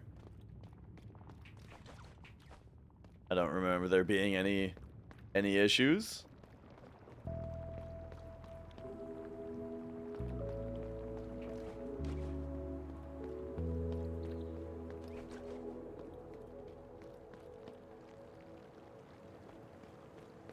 I wonder if off to the right over here feels like the kind of spot where there would be a bench. Like right here. Welcome to the Haven! Or at least that's what I'd like to say, but the place has been very unsafe since the gloom water flooded in. If you plan to go deeper, please take these components with you.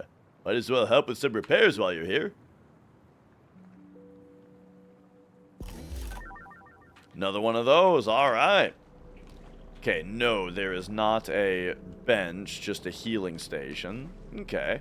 Well, I'll go left then.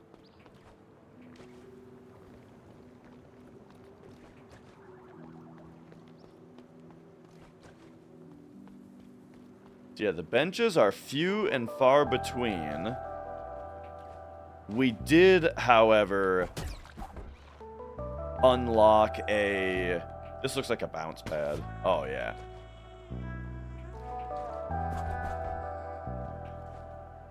We did, however, unlock shortcuts. Ooh.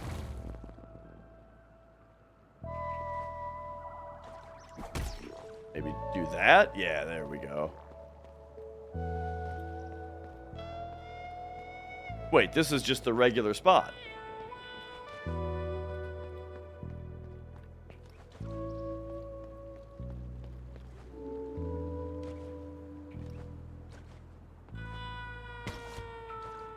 But upstate California, you're saying more north than me? I'm in Minnesota.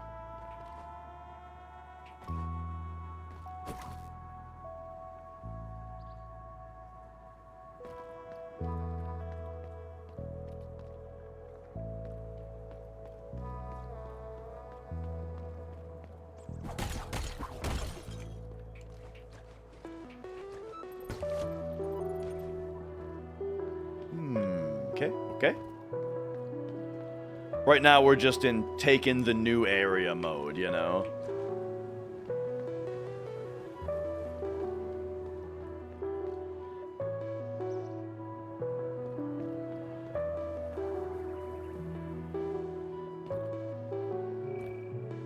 What a mess! What was Crow thinking? Defacing the Haven like that. Whoa, look at that thing back there! The Breath would never have allowed such behavior if they were awake.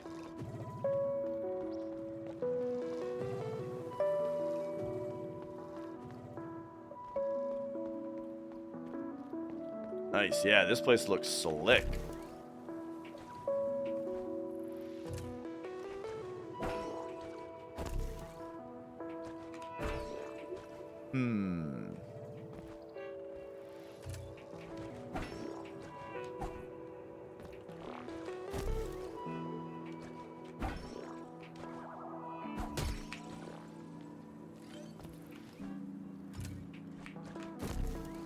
Actually, can we stand right here? Oh, we can.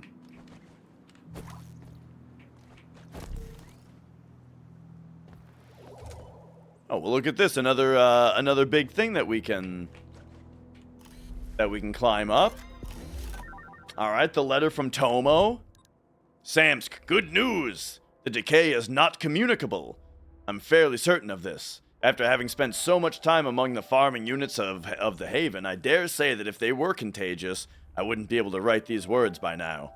For once, we can thank the fall of the network, I think, since it requires an old-fashioned consensual wired connection to transmit data from unit to unit. We're pretty safe from any unwanted spreading.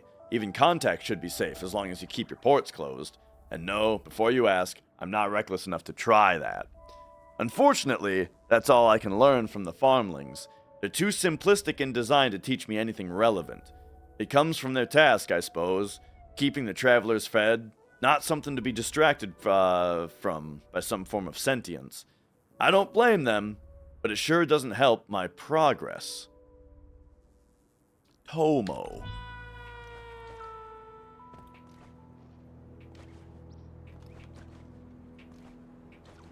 And then, definitely can't hairpin what's up there. Oh, well, hello. Oh!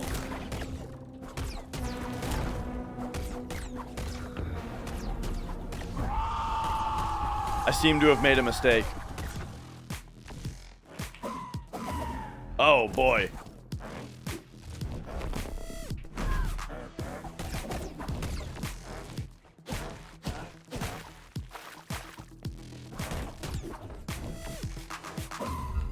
Oofta.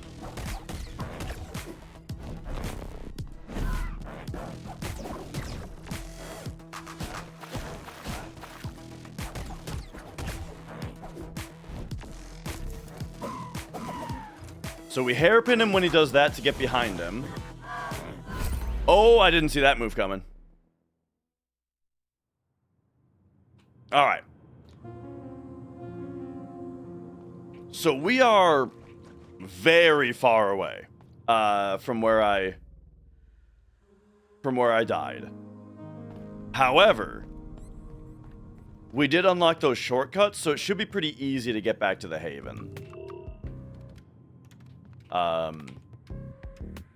And then now you, I want to talk to. We can get the modifier extension. Boom, there we go.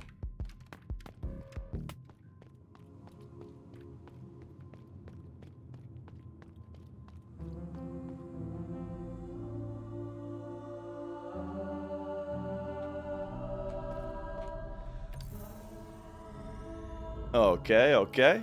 Then we can go in here and we can get the extra HP. Yeah, and that's what I want first. There we go. Now we got 4 pips of health.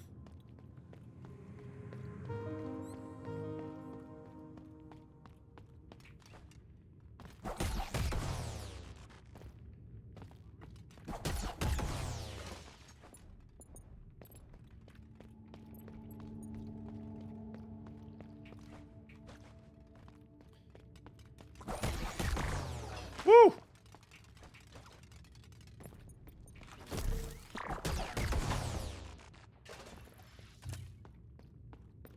Okay, so we unlocked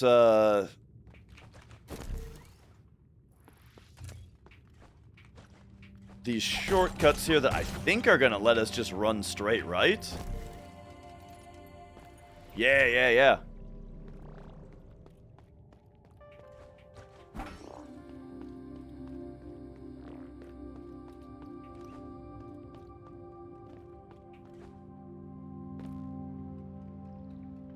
I feel like I went the wrong way now, though.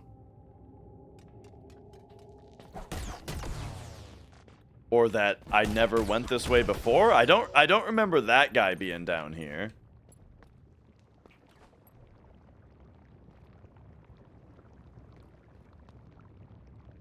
The extra HP cost kind of a lot.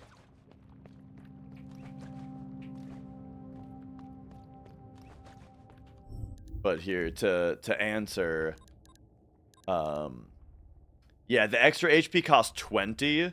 The minus HP only grants 15.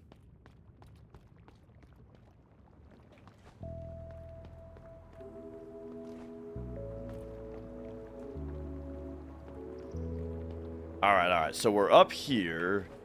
I could go straight back to where I was. Oh, by the way, I do kind of want to look at the map here. Yeah. So I could go straight back to where I was. I'm kind of curious about what's over here, though.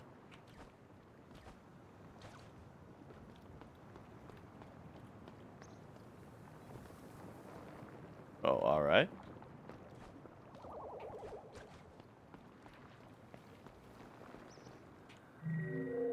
I'm waiting for my companion, Alice.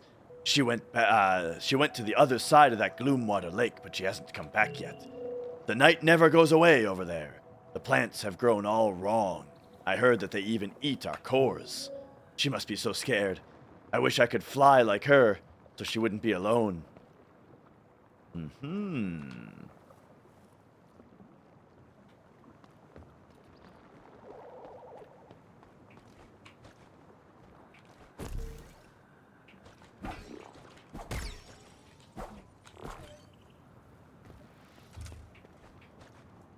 Yeah, so there must be a hairpin upgrade that lets us hairpin twice. I think I started to say that earlier and didn't finish my thought.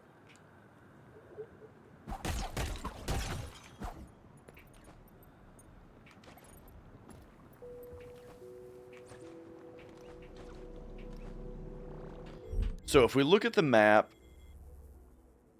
right, and we see all this, I would say...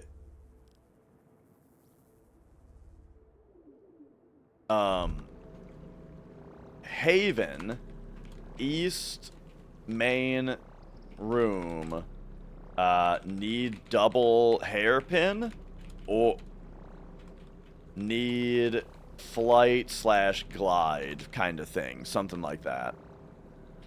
I haven't yet, Young. Did I figure out what to do with the mermaid in Dragon Quest? I haven't played Dragon Quest since that day. I was gonna play it like a couple days ago or today, but now this game came out, and this style of game is another one of my jams. You know, I love games like this.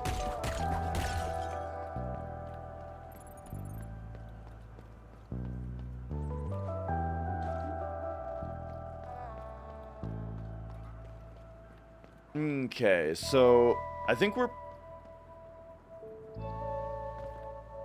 So the Scarecrow was to the left of here, which I'm interested in checking out, but I don't remember... I don't remember if I went down here yet. Oh! Oh! That's a sick shortcut, dude. It turns out you can just hairpin right here. That's so cool. That's the kind of shortcut that I love.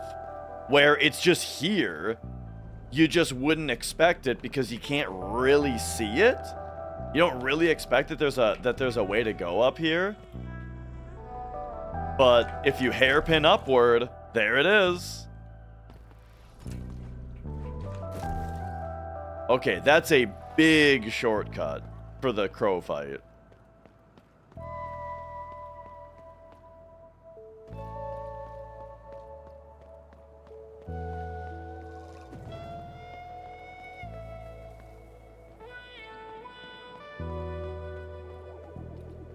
But now, what else is around? I don't think I came in here before to really look at this. Okay, so elevator obstructed. Ah. And then wait a second, this is an even bigger shortcut.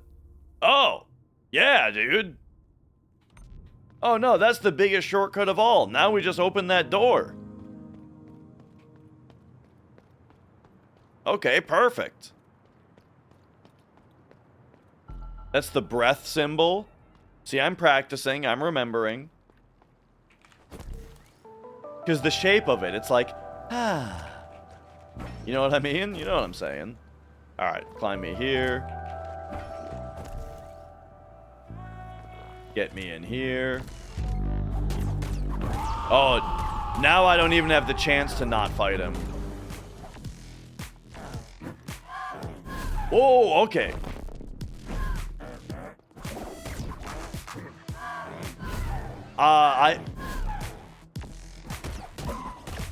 I can't figure out the telegraph on that swoop.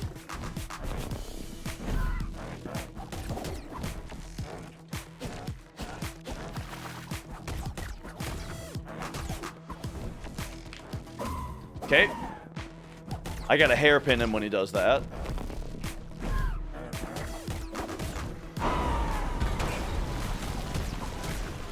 Okay. What the hell is this gonna be?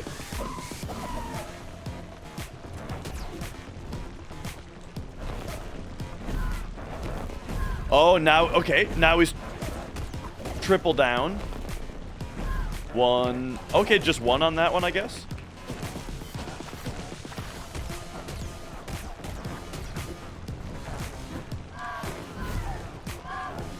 Double swoop me.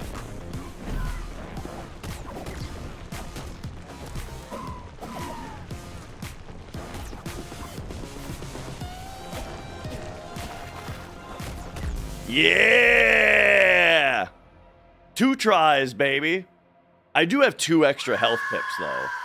You know, one from upgrades and one from slots.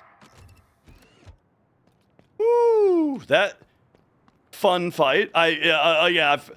It's funny. It's like, I definitely only beat him because I have extra health. And,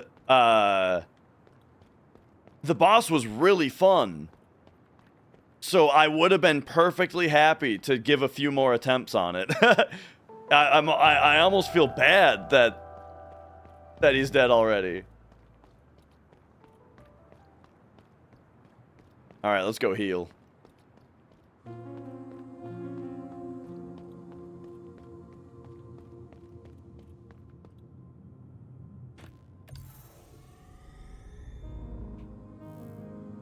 Very nice.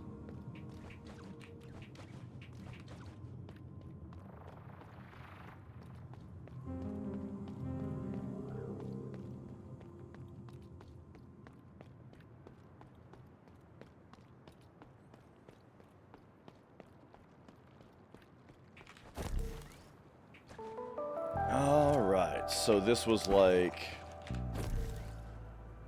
put me right here.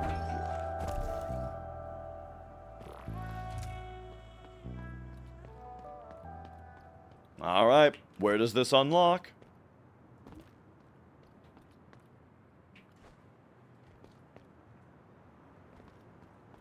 Oh. Another one of these. No Tomo here either. That's not surprising. I can't remember what this guy's voice. They never had good reasons to come to the Haven in the first place. Their role was first and foremost. What was this guy like? To keep company to the travelers in Metropolis. No, that's the blacksmith guy. Make them feel comfortable around us machines. Be their friend. Anyway, we need to look elsewhere. Come here. I have something that should help you navigate about that vegetation. Oh, yeah. Okay. So the pipes aren't fast travel. This is where we get upgrades. We get upgrades from the tubes. Right, because it's this whole thing.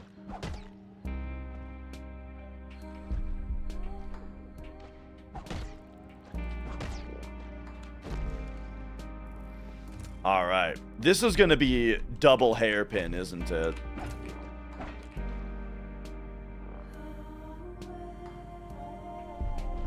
Okay, what the hell are we gonna do here?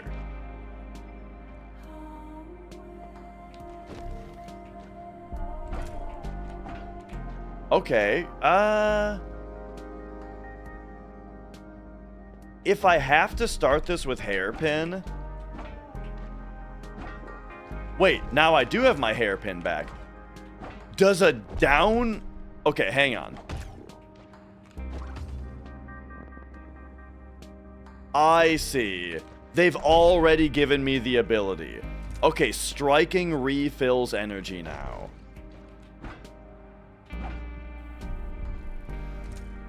But only the... So that gives me a little bit. That gives me none. So the down strike still gives none? What if it's this kind? Okay, the purple ones give you everything back. Gotcha.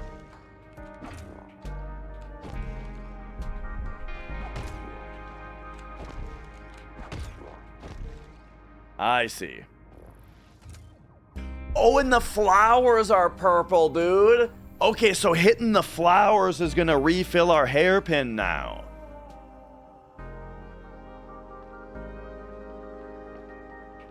Alright, that's huge.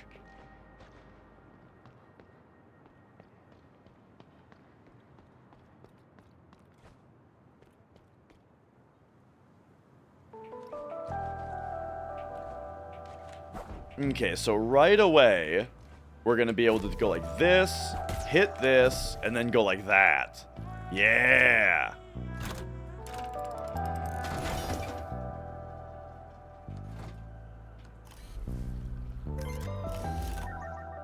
Alright.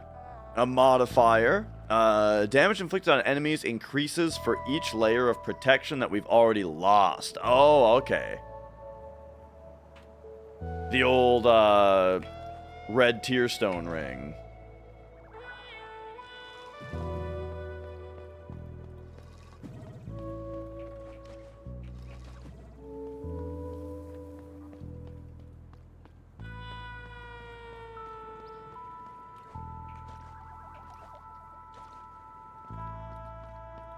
Okay, sweet. Well, I know where to use this right away.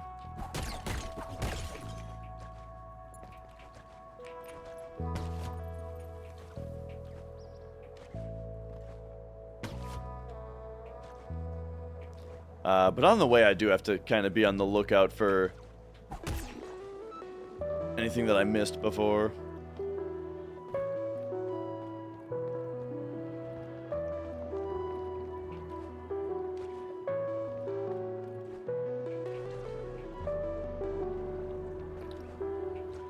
Okay, but yeah, back over here, we had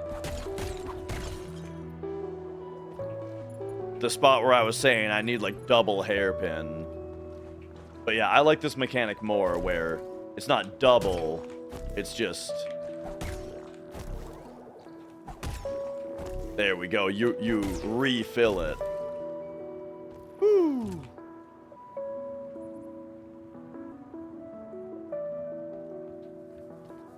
Oh, hello.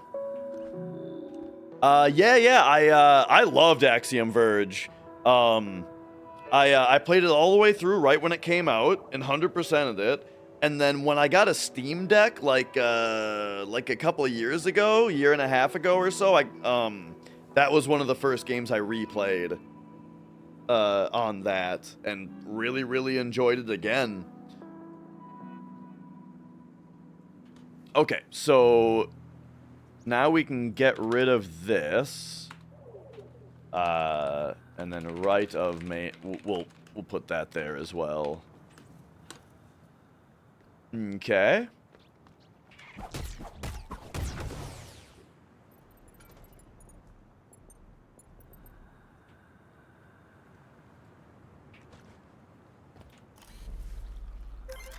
I think I maybe was supposed to use that enemy to hairpin up there. Oops. Maybe I can lure this guy over. Oh shit. Yeah. Come over here. Yeah, yeah. Oh, it didn't work. Okay, hang on, hang on.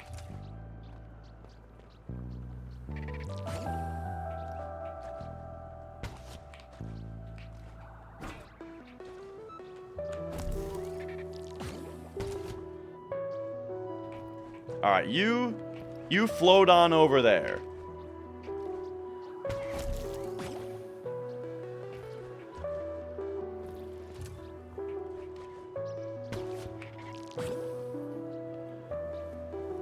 Okay, now what I need is for you to blast leftward. Blast left. That's fine. No!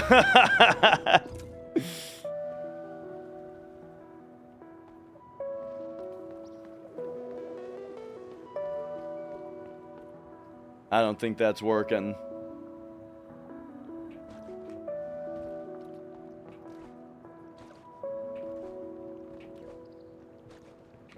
All right, give me a second. We're just gonna refill real quick.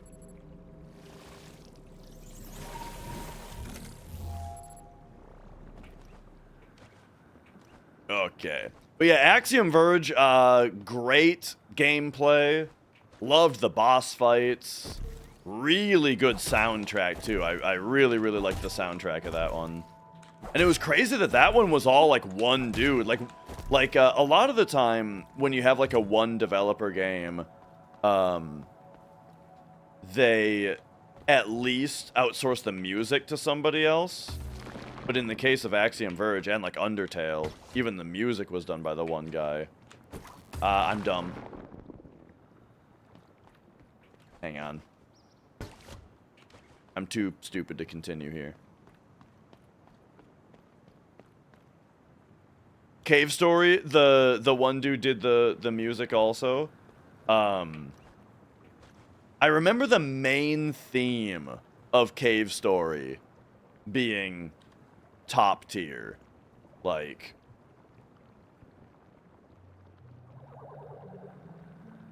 Cave Story main theme. This guy? Oh yeah, dude. Sorry for the mega volume.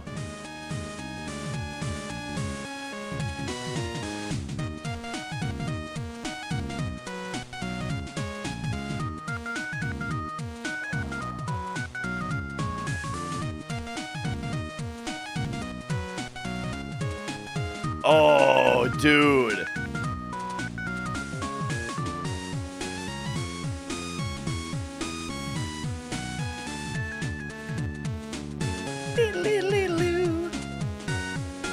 All right, yeah, great soundtrack.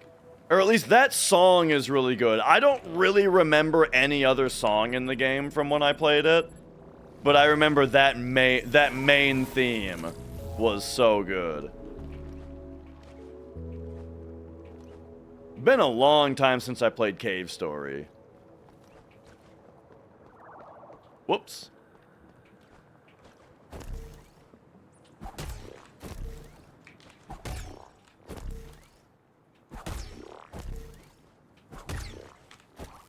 I'm dumb.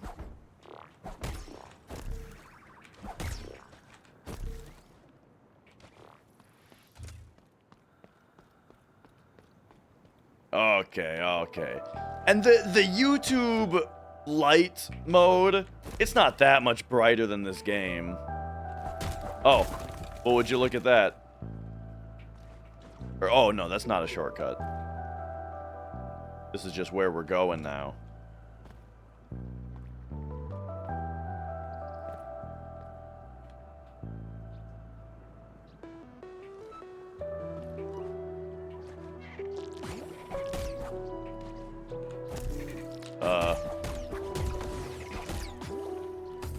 Ah!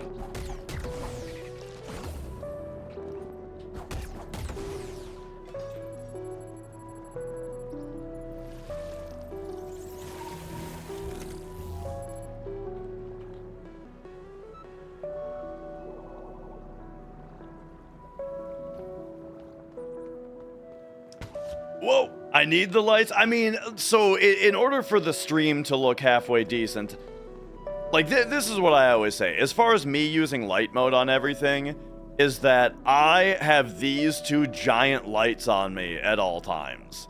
So like, it's the TV is not very bright compared to these things.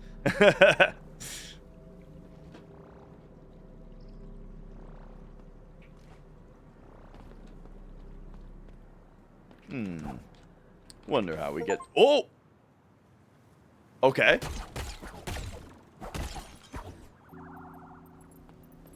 I got an achievement for that. I mean, all I did was hold down and press jump.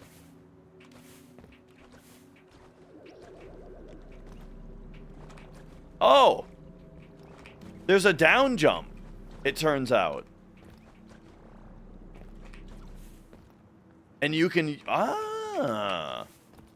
there, it's just like I said, dude. This is my favorite kind of tutorial, right? All they have to do is present you with an obstacle where it's like you think, well, I mean, it would make sense to try this. And there you go. Now we've learned a new mechanic.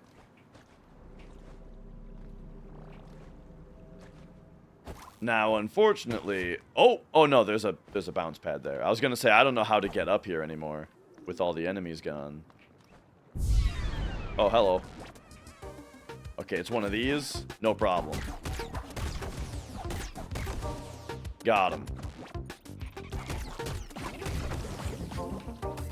What? Oh, they leave a stink. You can't walk in their fart path.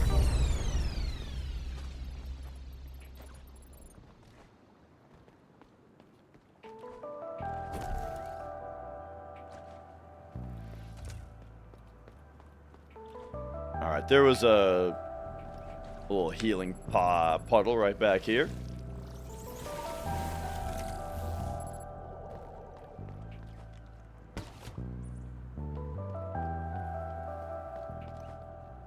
So how are you guys feeling on this game so far? Like, I guess I'm asking about, firstly, I mean, looks great. I think it plays great. But I do always wonder what's the interest in the full playthrough, you know? Like we're on day 2 for me right now of playthrough, and I wonder what the interest level is for people for seeing the rest of it. Or if I reserve this for an off-stream game.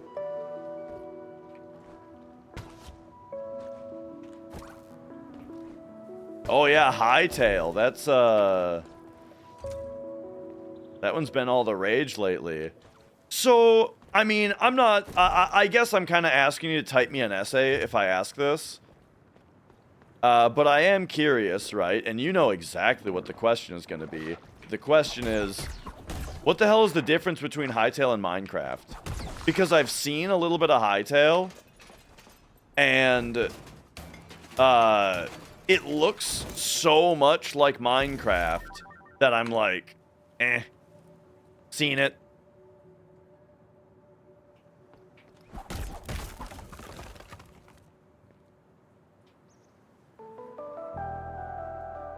Where the hell is this?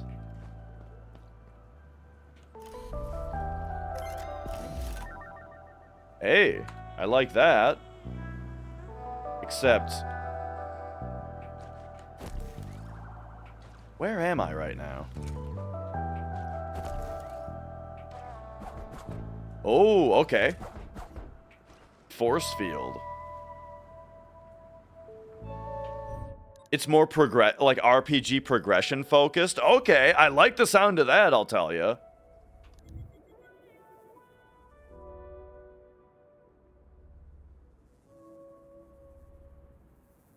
Why did I put that marker there? I put a marker on the map down there, and I got no clue why. We'll be back there at some point.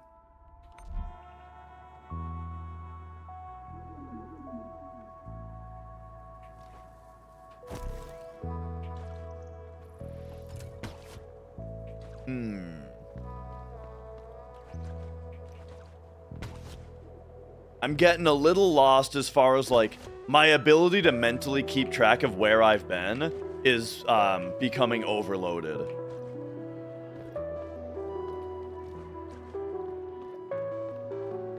And so I'm definitely missing stuff. But alright, you know what? When that happens, all you do is you just keep exploring.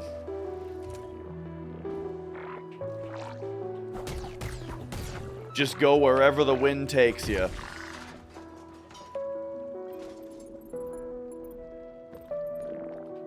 Oh! And hey, now that they've taught me about down dash, we can use it right here, eh?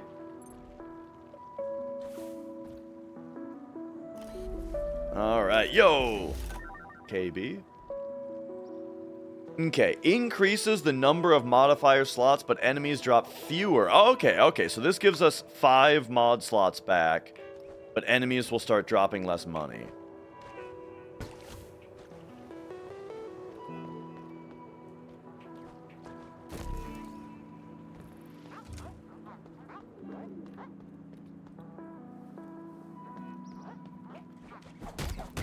Alright, opening this up will sure... Oh! Okay. That's big time. We have just unobstructed the elevator. Man, it's crazy how much of this game so far just relies on a single bench.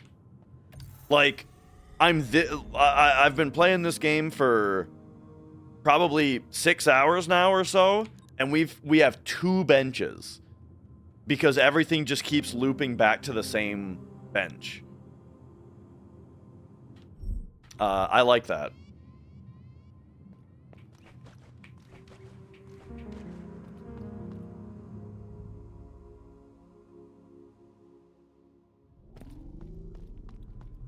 Okay, take me to the workshop real quick.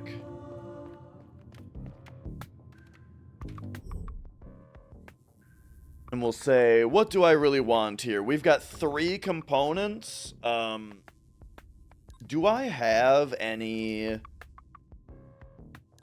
I don't really care that much about these 2 things. So I guess I do just want more coding components, really.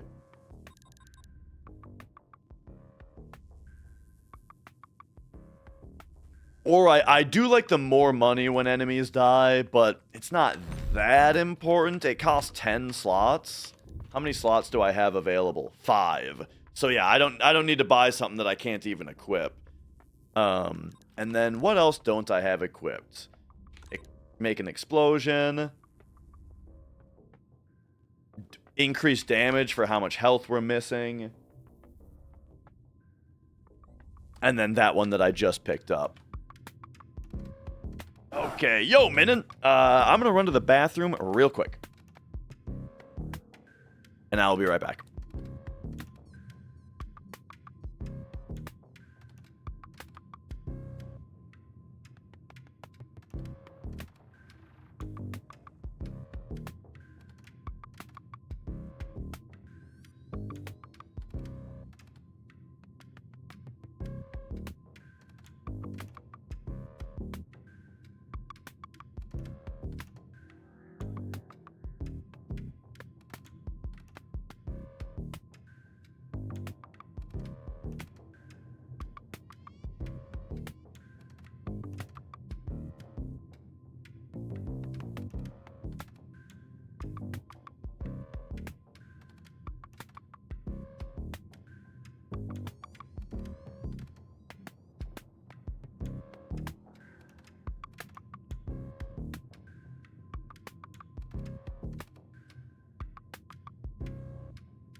So Mia, upstairs, there's a hamper of clothes.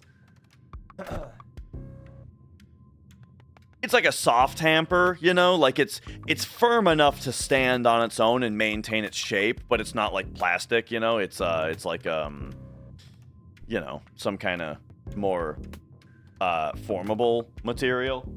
And it was sitting next to the couch, and Mia had her eye on it, you know, and she's like looking. She's on the couch, like looking at it.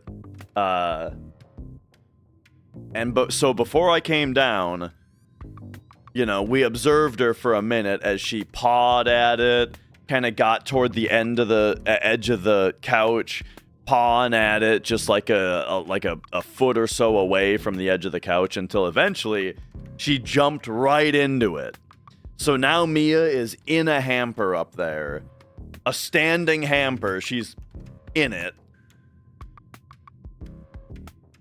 She'll be happy for a while, but I wonder if she's gonna be able to climb out of it, or if I'm gonna hear her yelling for help in a bit. And oh yeah, and also Mrs. Dash needs the clothes that are in there, but too bad.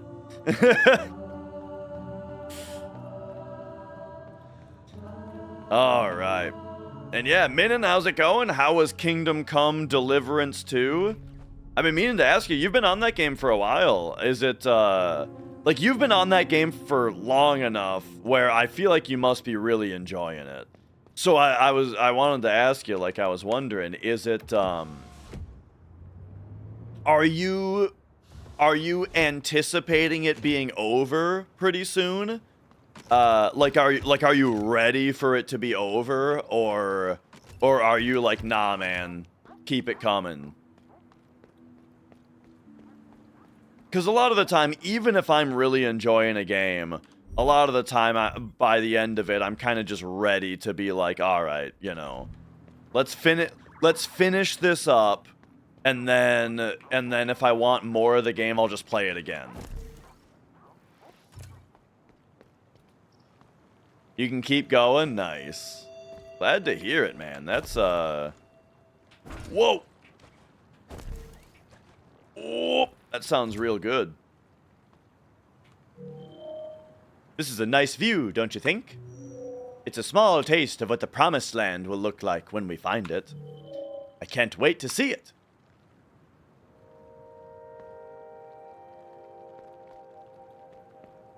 All right.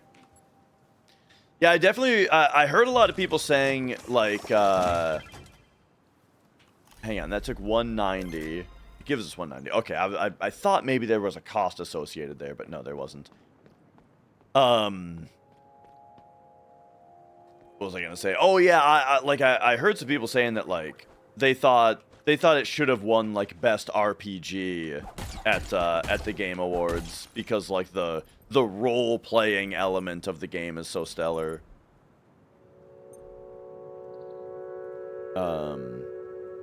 Oh, yeah, I see. So, like, there's still a ton of fun stuff to do, characters to meet and talk to, and stories to find, but you're all geared up and you have nothing to do with any money for a long time. That's funny.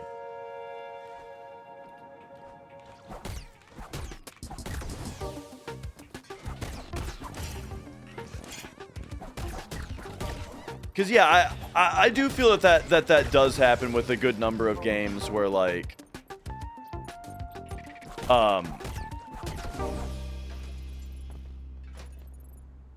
you've got the thing that you do, right? Your build is complete, you do the thing, and the thing is how you deal with every encounter, and you can kind of only keep going for so long with that. As something with, like, roguelikes, right? Where as something that's fun with roguelikes, where, like, you might get a crazy build where, like, maybe you even get super overpowered or something, and now it's like, I've got the thing, but that only gets you through your current run, you know? And then once it's over, well, then you have to build a new thing.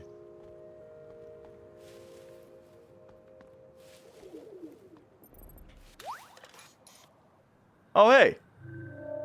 Ah! Well, I hear them. They're all around. They want to hurt me. Please make them go away. Okay, okay.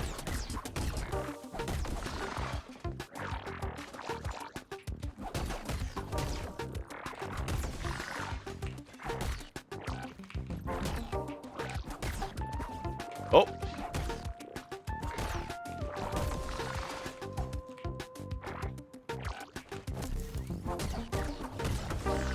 All right, man. Game feels great. Are the baddies gone? Thank you very much, kind person. I'll go find Miss Mel now. Hope she isn't too worried. Oh, nice little camera trick there. Easily tipping 200 hours and it'll be a minute before another RPG. Nice. So, what kind of game are you thinking next then? So, like, if we're maybe more RPG'd out, what's sounding good? An Australia user. Welcome, welcome. Okay, this looks like we can get down here. Yeah.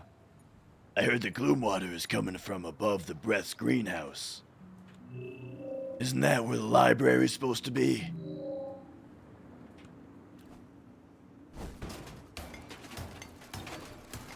Fatal Frame. Nice. Yeah, I played a little bit of Fatal Frame 2, like, many, many, many years ago. Maybe Mrs. Dash and I should play through those together. There's another thing here.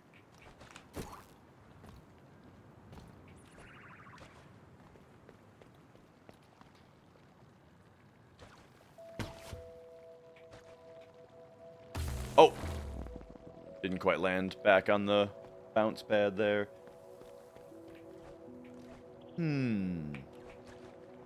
I wonder if all you need is like a high jump for this.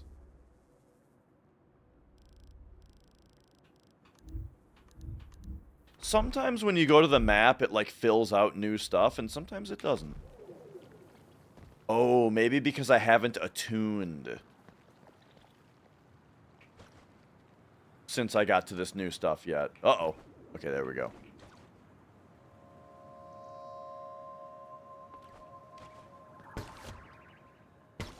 I didn't even know Fatal Frame had an Xbox version.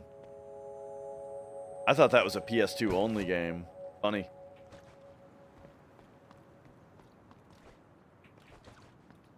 Okay, I'm getting a tad overwhelmed with how much stuff there is to explore right now. Have I been over here yet? I think this is where I came from.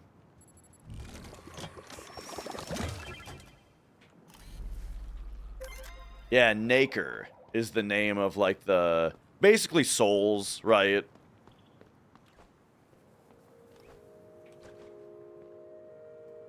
Well, except you can't use them to level up. That was, like, the big thing about Demon Souls when it came out. Well, the thing that was, like, unheard of about Demon Souls was that it was, like, the currency that leveled you up was the same currency that you used to buy things. So it was like, what do you mean if I, you know, if I buy new gear or, like, repair my stuff, then I don't have the, then, you know, then I can't level up, right? That was just as big of a deal as losing them when you died, right? Those were, like, the two big things about, like, the way that the game handled its economy.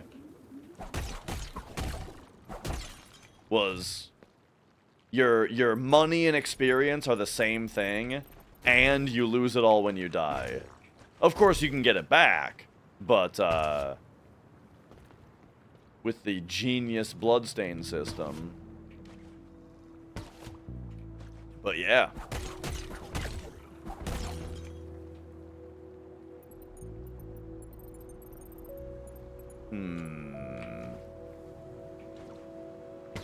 Can I stand right here? Can I go left? No? Oh, man. Can I go down here? Oh, and go under? Yeah. Now that's what I'm talking about.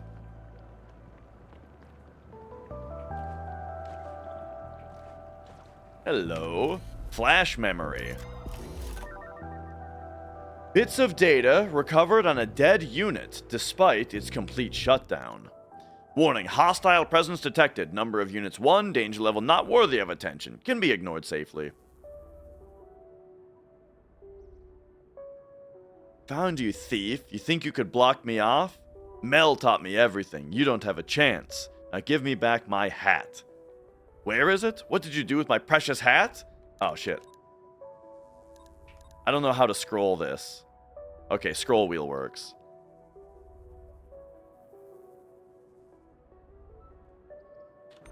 Okay, okay.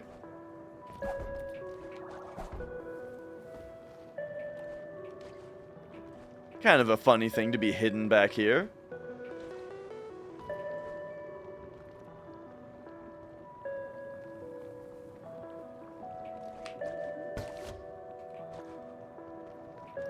Alright, I gotta tread carefully. I'm one-tapped.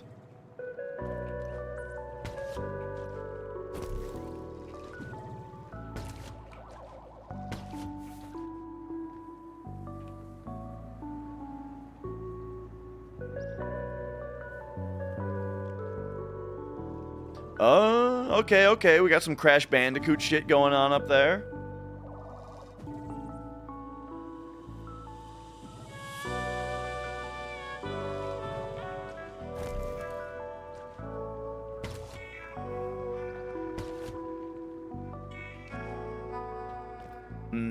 Yeah, I don't know how I'm gonna get up there.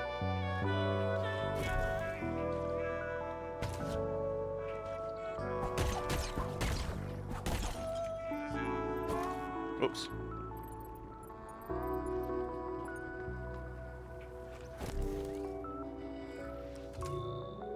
Sancho's been searching for his bell tower pass for the last 399 years. He's turned over every stone, searched every cranny in the area. A few thousand times each. Man, I tell you that, like, I've been there, dude. Most frustrating thing in the world to me. Like, one thing that just tilts me off the planet is when I know that I own something and I cannot find it, you know? And just looking through every room in the house, every random box, underneath, every piece of furniture, in it, through every closet, you know? Okay, there we go. I'm not almost dead anymore. Okay, this looks fun in here. Yeah, we're doing this first. So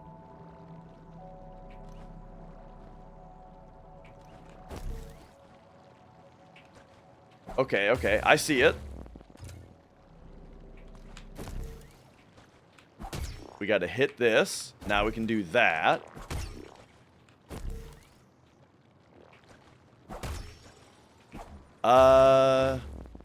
Okay.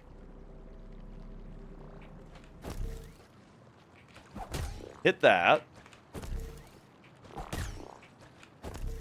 Hit that. I think I have to hit that and then hit the flower. Yes, that is what it is.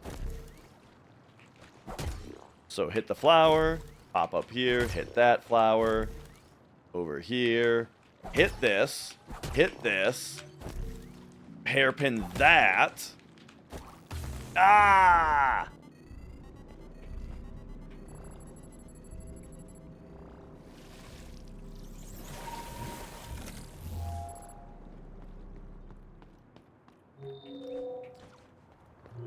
Hang on, I feel like I gotta farm more health.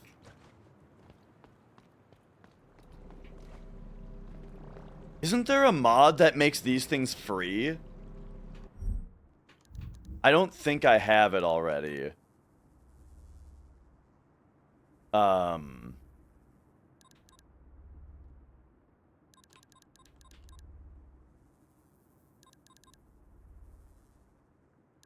But yeah, I think I've read that. Maybe one of the merchant items does that.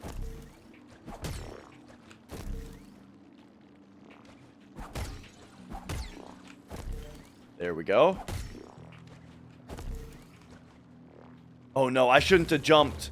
Okay, and then we got to go to the right. I get it.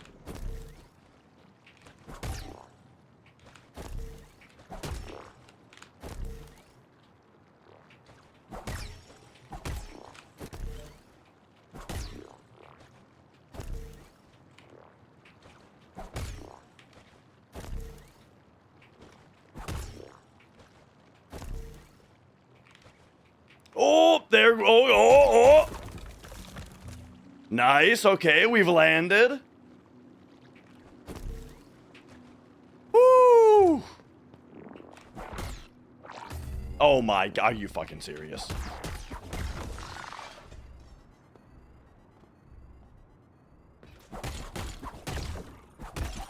Okay, double junk pile. I mean, I could use that to just go restore my health real quick.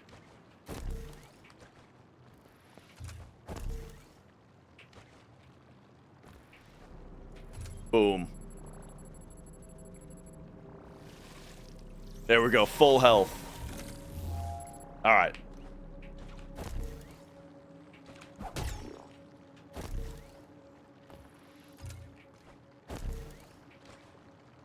Now let's see what the reward actually is.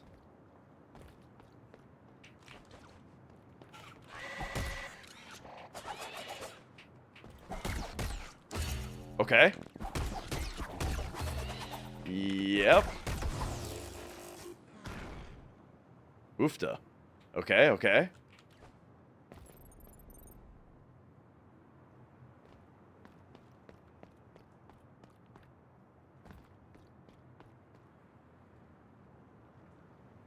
The hell is going on here? Unknown object. Oh, another candle. Okay, okay. I don't know what to do with the candles yet.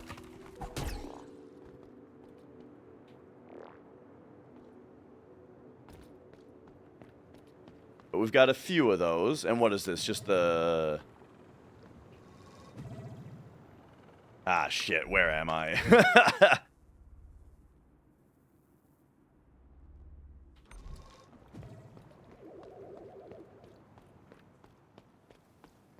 One thing I'm still struggling with, and I if you understand the mechanic, I'm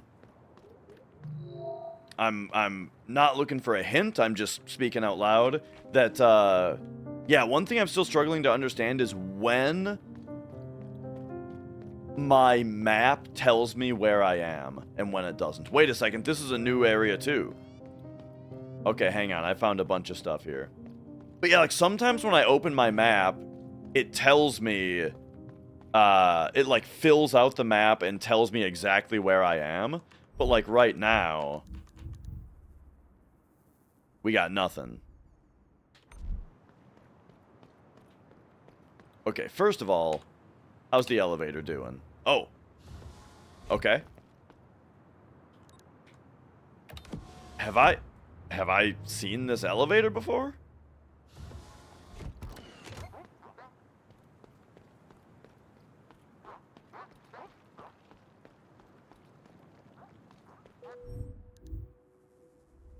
Okay, it tells you where you are if you're in a part of the map that's previously explored.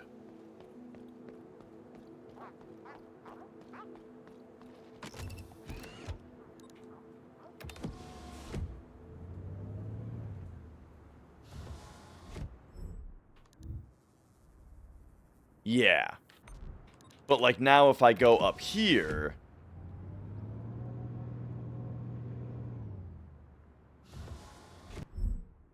Now it just, hang on. We'll keep investigating here. Yeah, now it's just giving like the trail that I've followed. And okay, and the circle is getting smaller?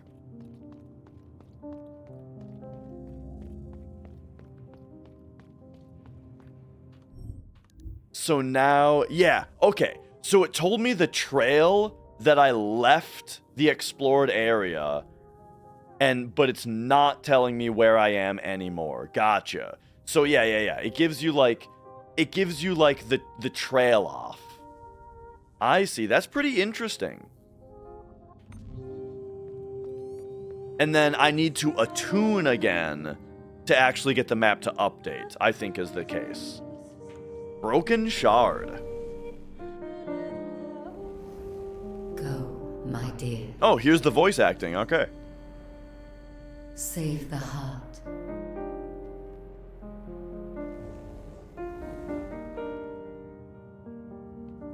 Atone.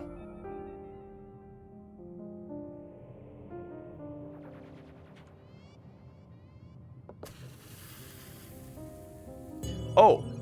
Oh! Maybe this is what the candles are for.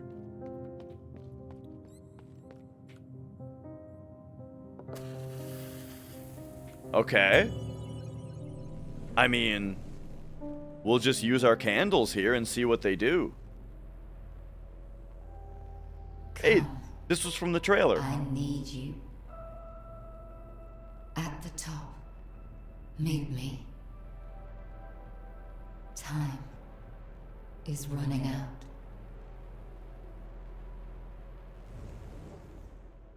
That like spot was in the trailer. Okay, lacking tributes. All right, I used all my candles already.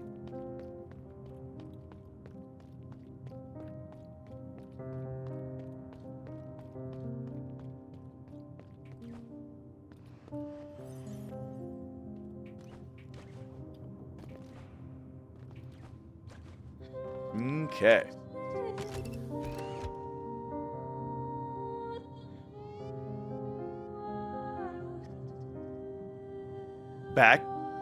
Backwards singing?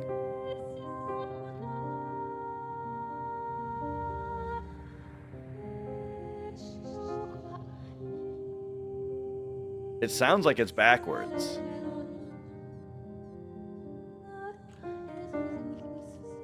You know what that means.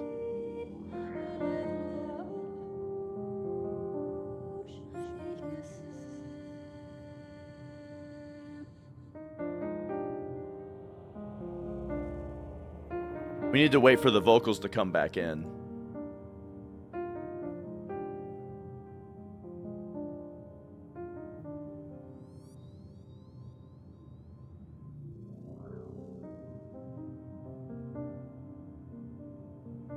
If I do this, is it still recording?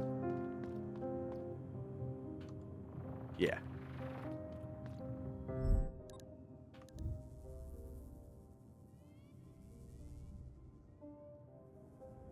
And yeah, this is going to connect us back up to the...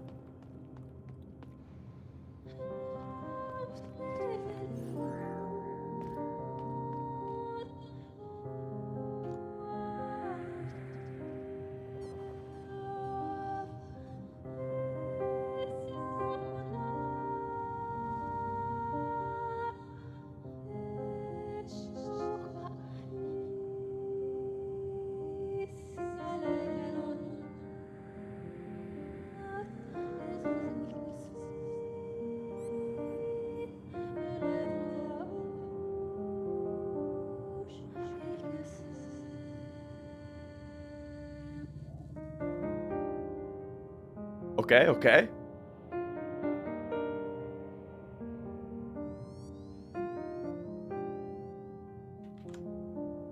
And now... I think there's just a reverse somewhere, right?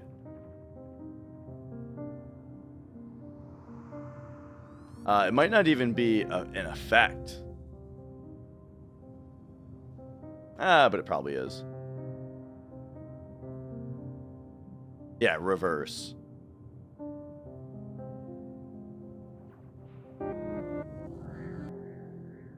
Alright, but now we need...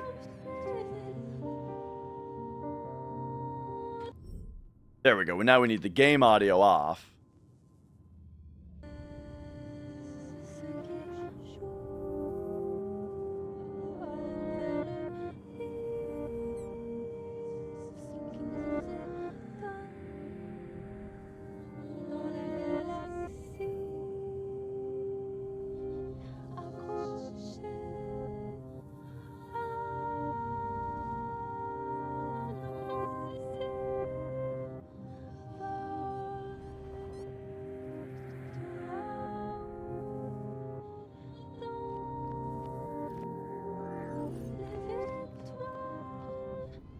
That's very cool. I think it's that definitely sounds to me like it was recorded back, like it was recorded that way, and then in this it's being played backward.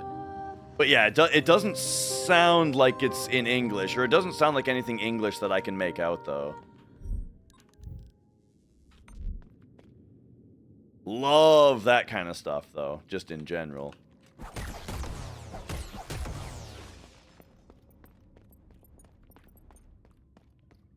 Okay, so now...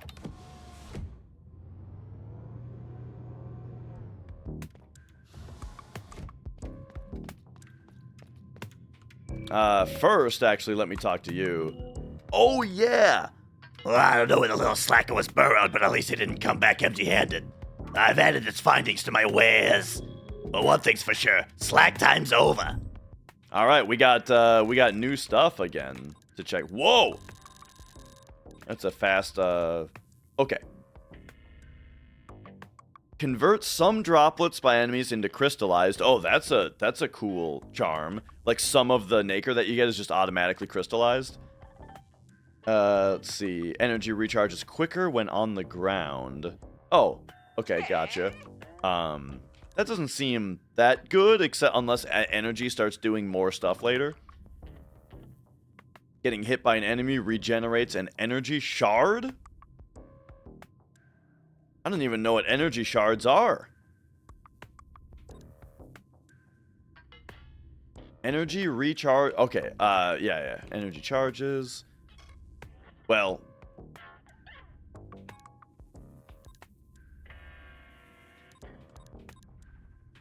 I'm just into these pieces of heart right now.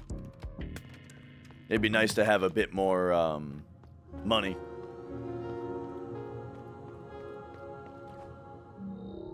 Oh.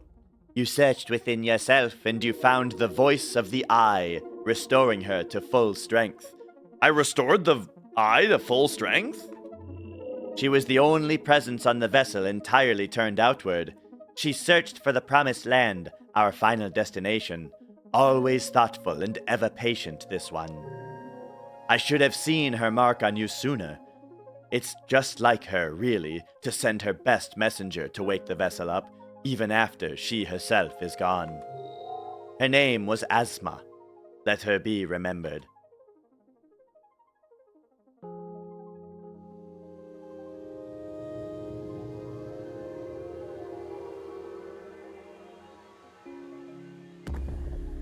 Whoa. Pearl severed. I mean, look, I just lit some candles around her, dude.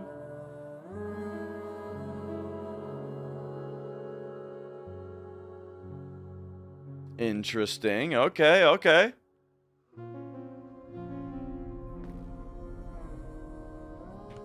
Okay, and now when we attune, right? Now if we look at the map, yeah. There's everything. Okay. So I got to get back in there and see the stuff that I missed. Okay, who's Ati? I should have guessed you'd be the one stirring trouble across the vessel, sister. You're going the wrong way. The heart can't be saved. I know that better than anyone else. What you should be striving for is elsewhere. This ship once had a purpose. That is where we need to spend our efforts. Shut up.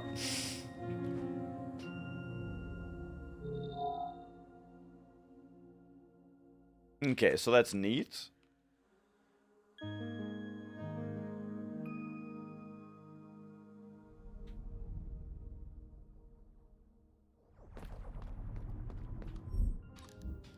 All right. Well, you know what's something that I was thinking about? I want map to be tab. Map can be tab. Inventory can be I. Because 90% of the time when I hit tab, I want the map.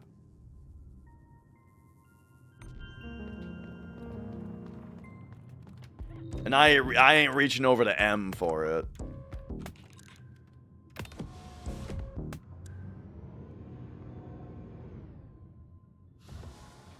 Okay, so apartments up here. Oh, this isn't the door that I unlocked. Right, it's the door up here.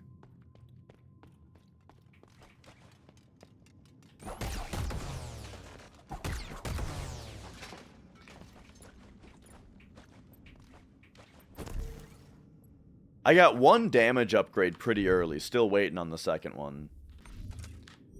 Also, some rooms are like darker than other rooms. I wonder if that's simply like coloration for that like matches the room, or if it means that there's something more to find there. Let me check. If we go left out of here,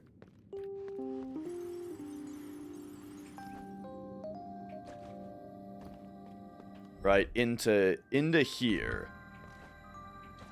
So this room is darker on the map.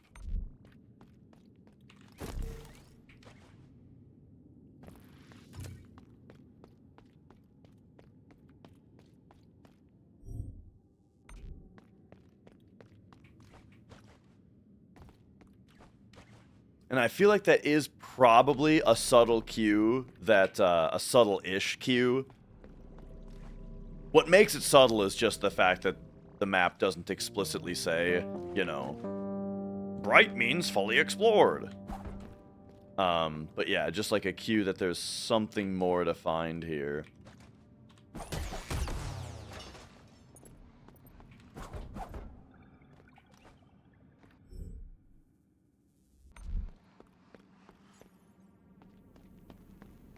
And if so, it might not even be something that I necessarily can do right here, right now. Nah, 14 isn't worth the time investment.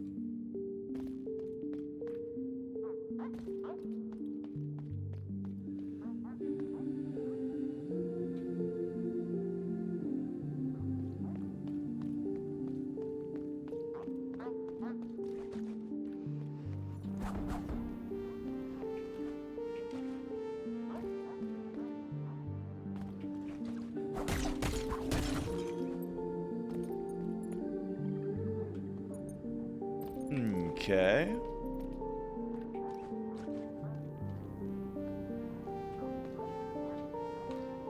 At another glance, I'm not seeing anything that I missed here. And yeah, now we're out of the dark room. So maybe it's nothing.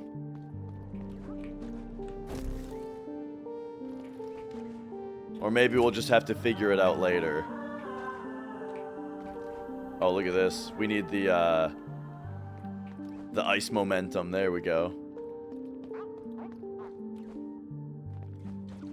I mean, it might be something that we might be able to interact with these guys later or something.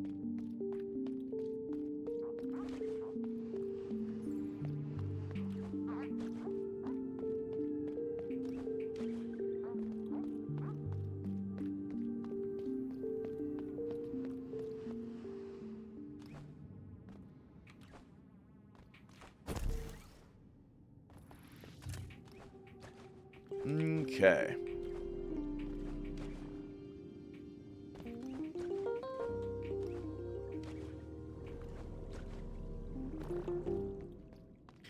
So I'm liking the soundtrack so far. Some of the songs in the soundtrack I'm thinking are really, really, really cool.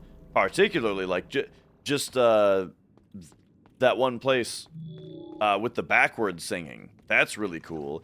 But then the place that we were just in with kind of the I like the stuff that's like weird and vocally in this game so far. The songs that have that what is that instrument? It's like an organ, right? It's like kind of like a jazz organ. That is surprisingly prominent in the game so far. Like, I like what's being played on it, but I don't... it's like, it doesn't feel like it completely fits yet to me.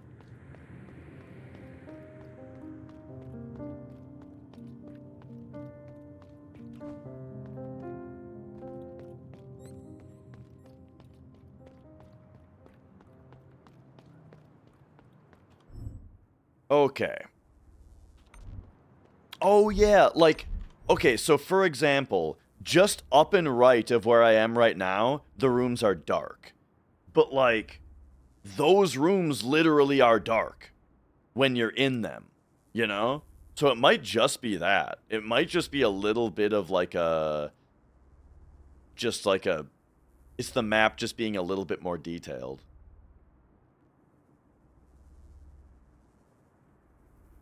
Hey, that's interesting.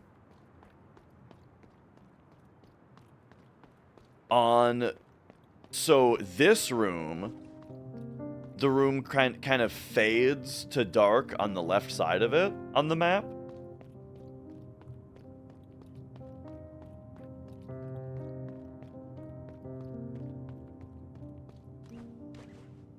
But then also,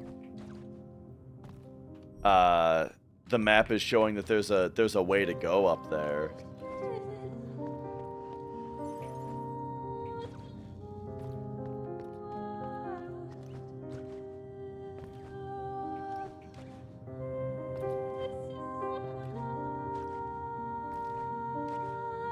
Definitely doesn't seem like I can reach there now, though.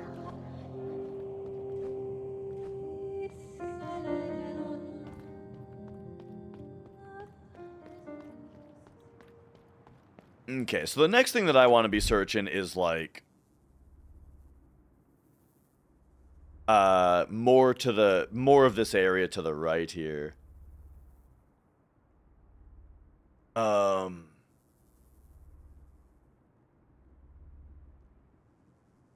I'm not sure what all of these symbols mean now that I think about it. So, these are healing pods. This is a bench.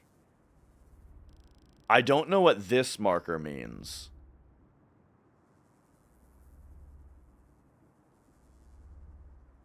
And then funny that there's not a marker for the merchant.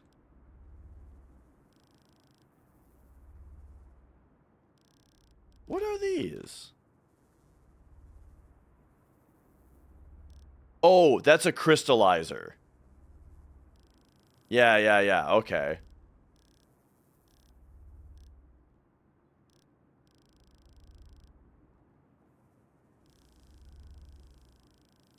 And then, yeah, I can't remember at all what this marker was supposed to mean.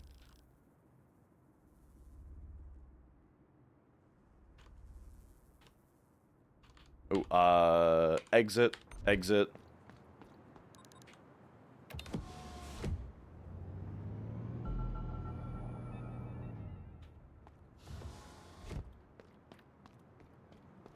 Alright, maybe what we do is take me back in here.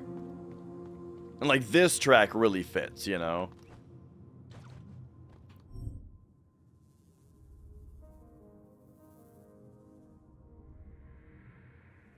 Alright, let me just go see what that marker is real quick. And then I can make, like, an actual note about what it is this time.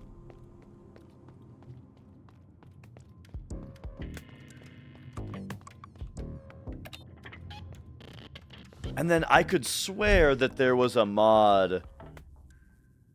Yes, this requires 10 slots. Protective coat repair at basins is free. You know what? I'm buying that. That sounds like it's going to be useful at some point.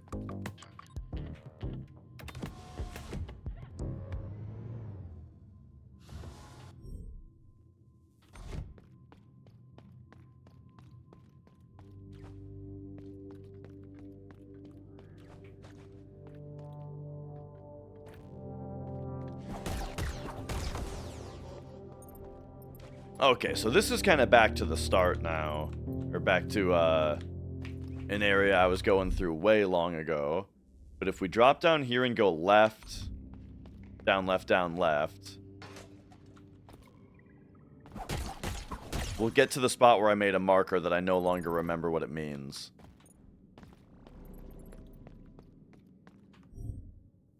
Where am I? We go down here.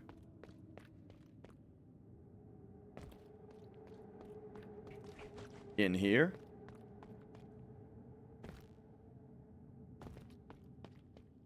Oh, right. The hairpin is what I needed. Yeah. I needed a way to get up here. Nice. Okay. The Traveler's Log. Oh, now it's tab for this. Nice. To the 6 voices, we are grateful. We are grateful for the blood, for the warmth he provides. We are grateful to the breath, for the air in our lungs. We are grateful to the eye for the long watch over our travel. We are grateful to the hand for the tools she shapes. We are grateful to the spine for the bonds we share through him. We are grateful to the heart for the world around us. May you keep on watching over us forever.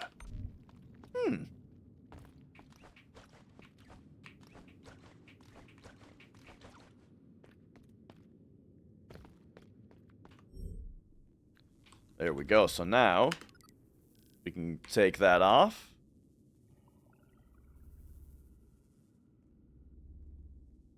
And then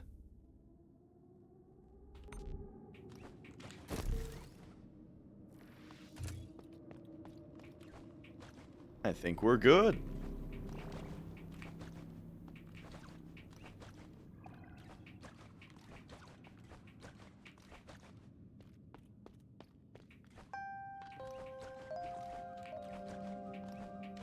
Yeah, so like this instrument, right? Or this song. I like it.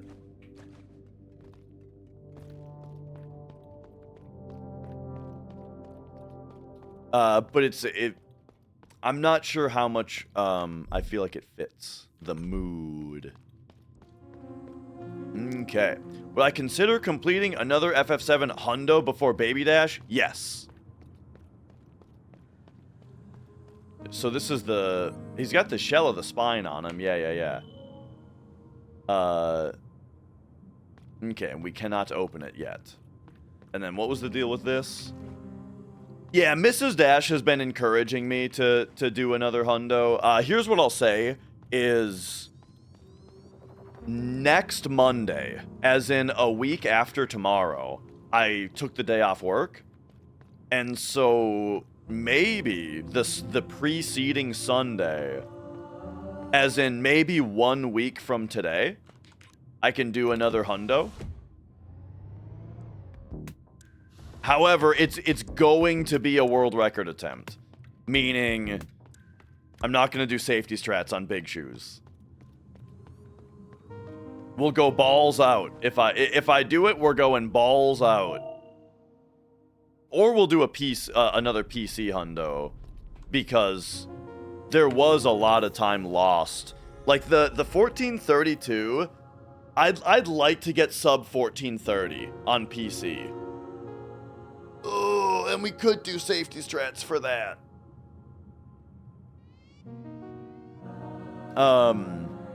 So yeah, I'm thinking about it. I'm thinking maybe a week from today might be a good hundo day.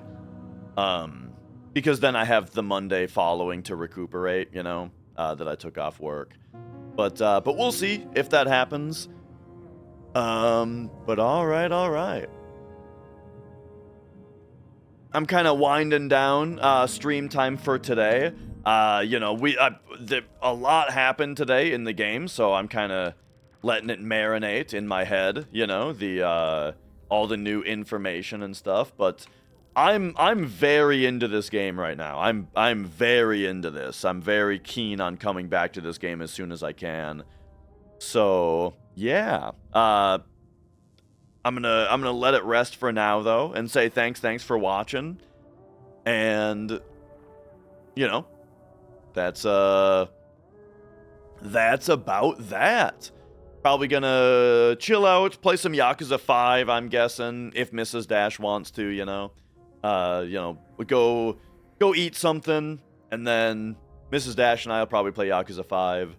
Or if she's not feeling it, then I'll probably play more Metaphor.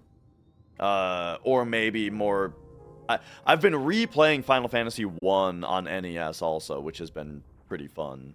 So, might play that as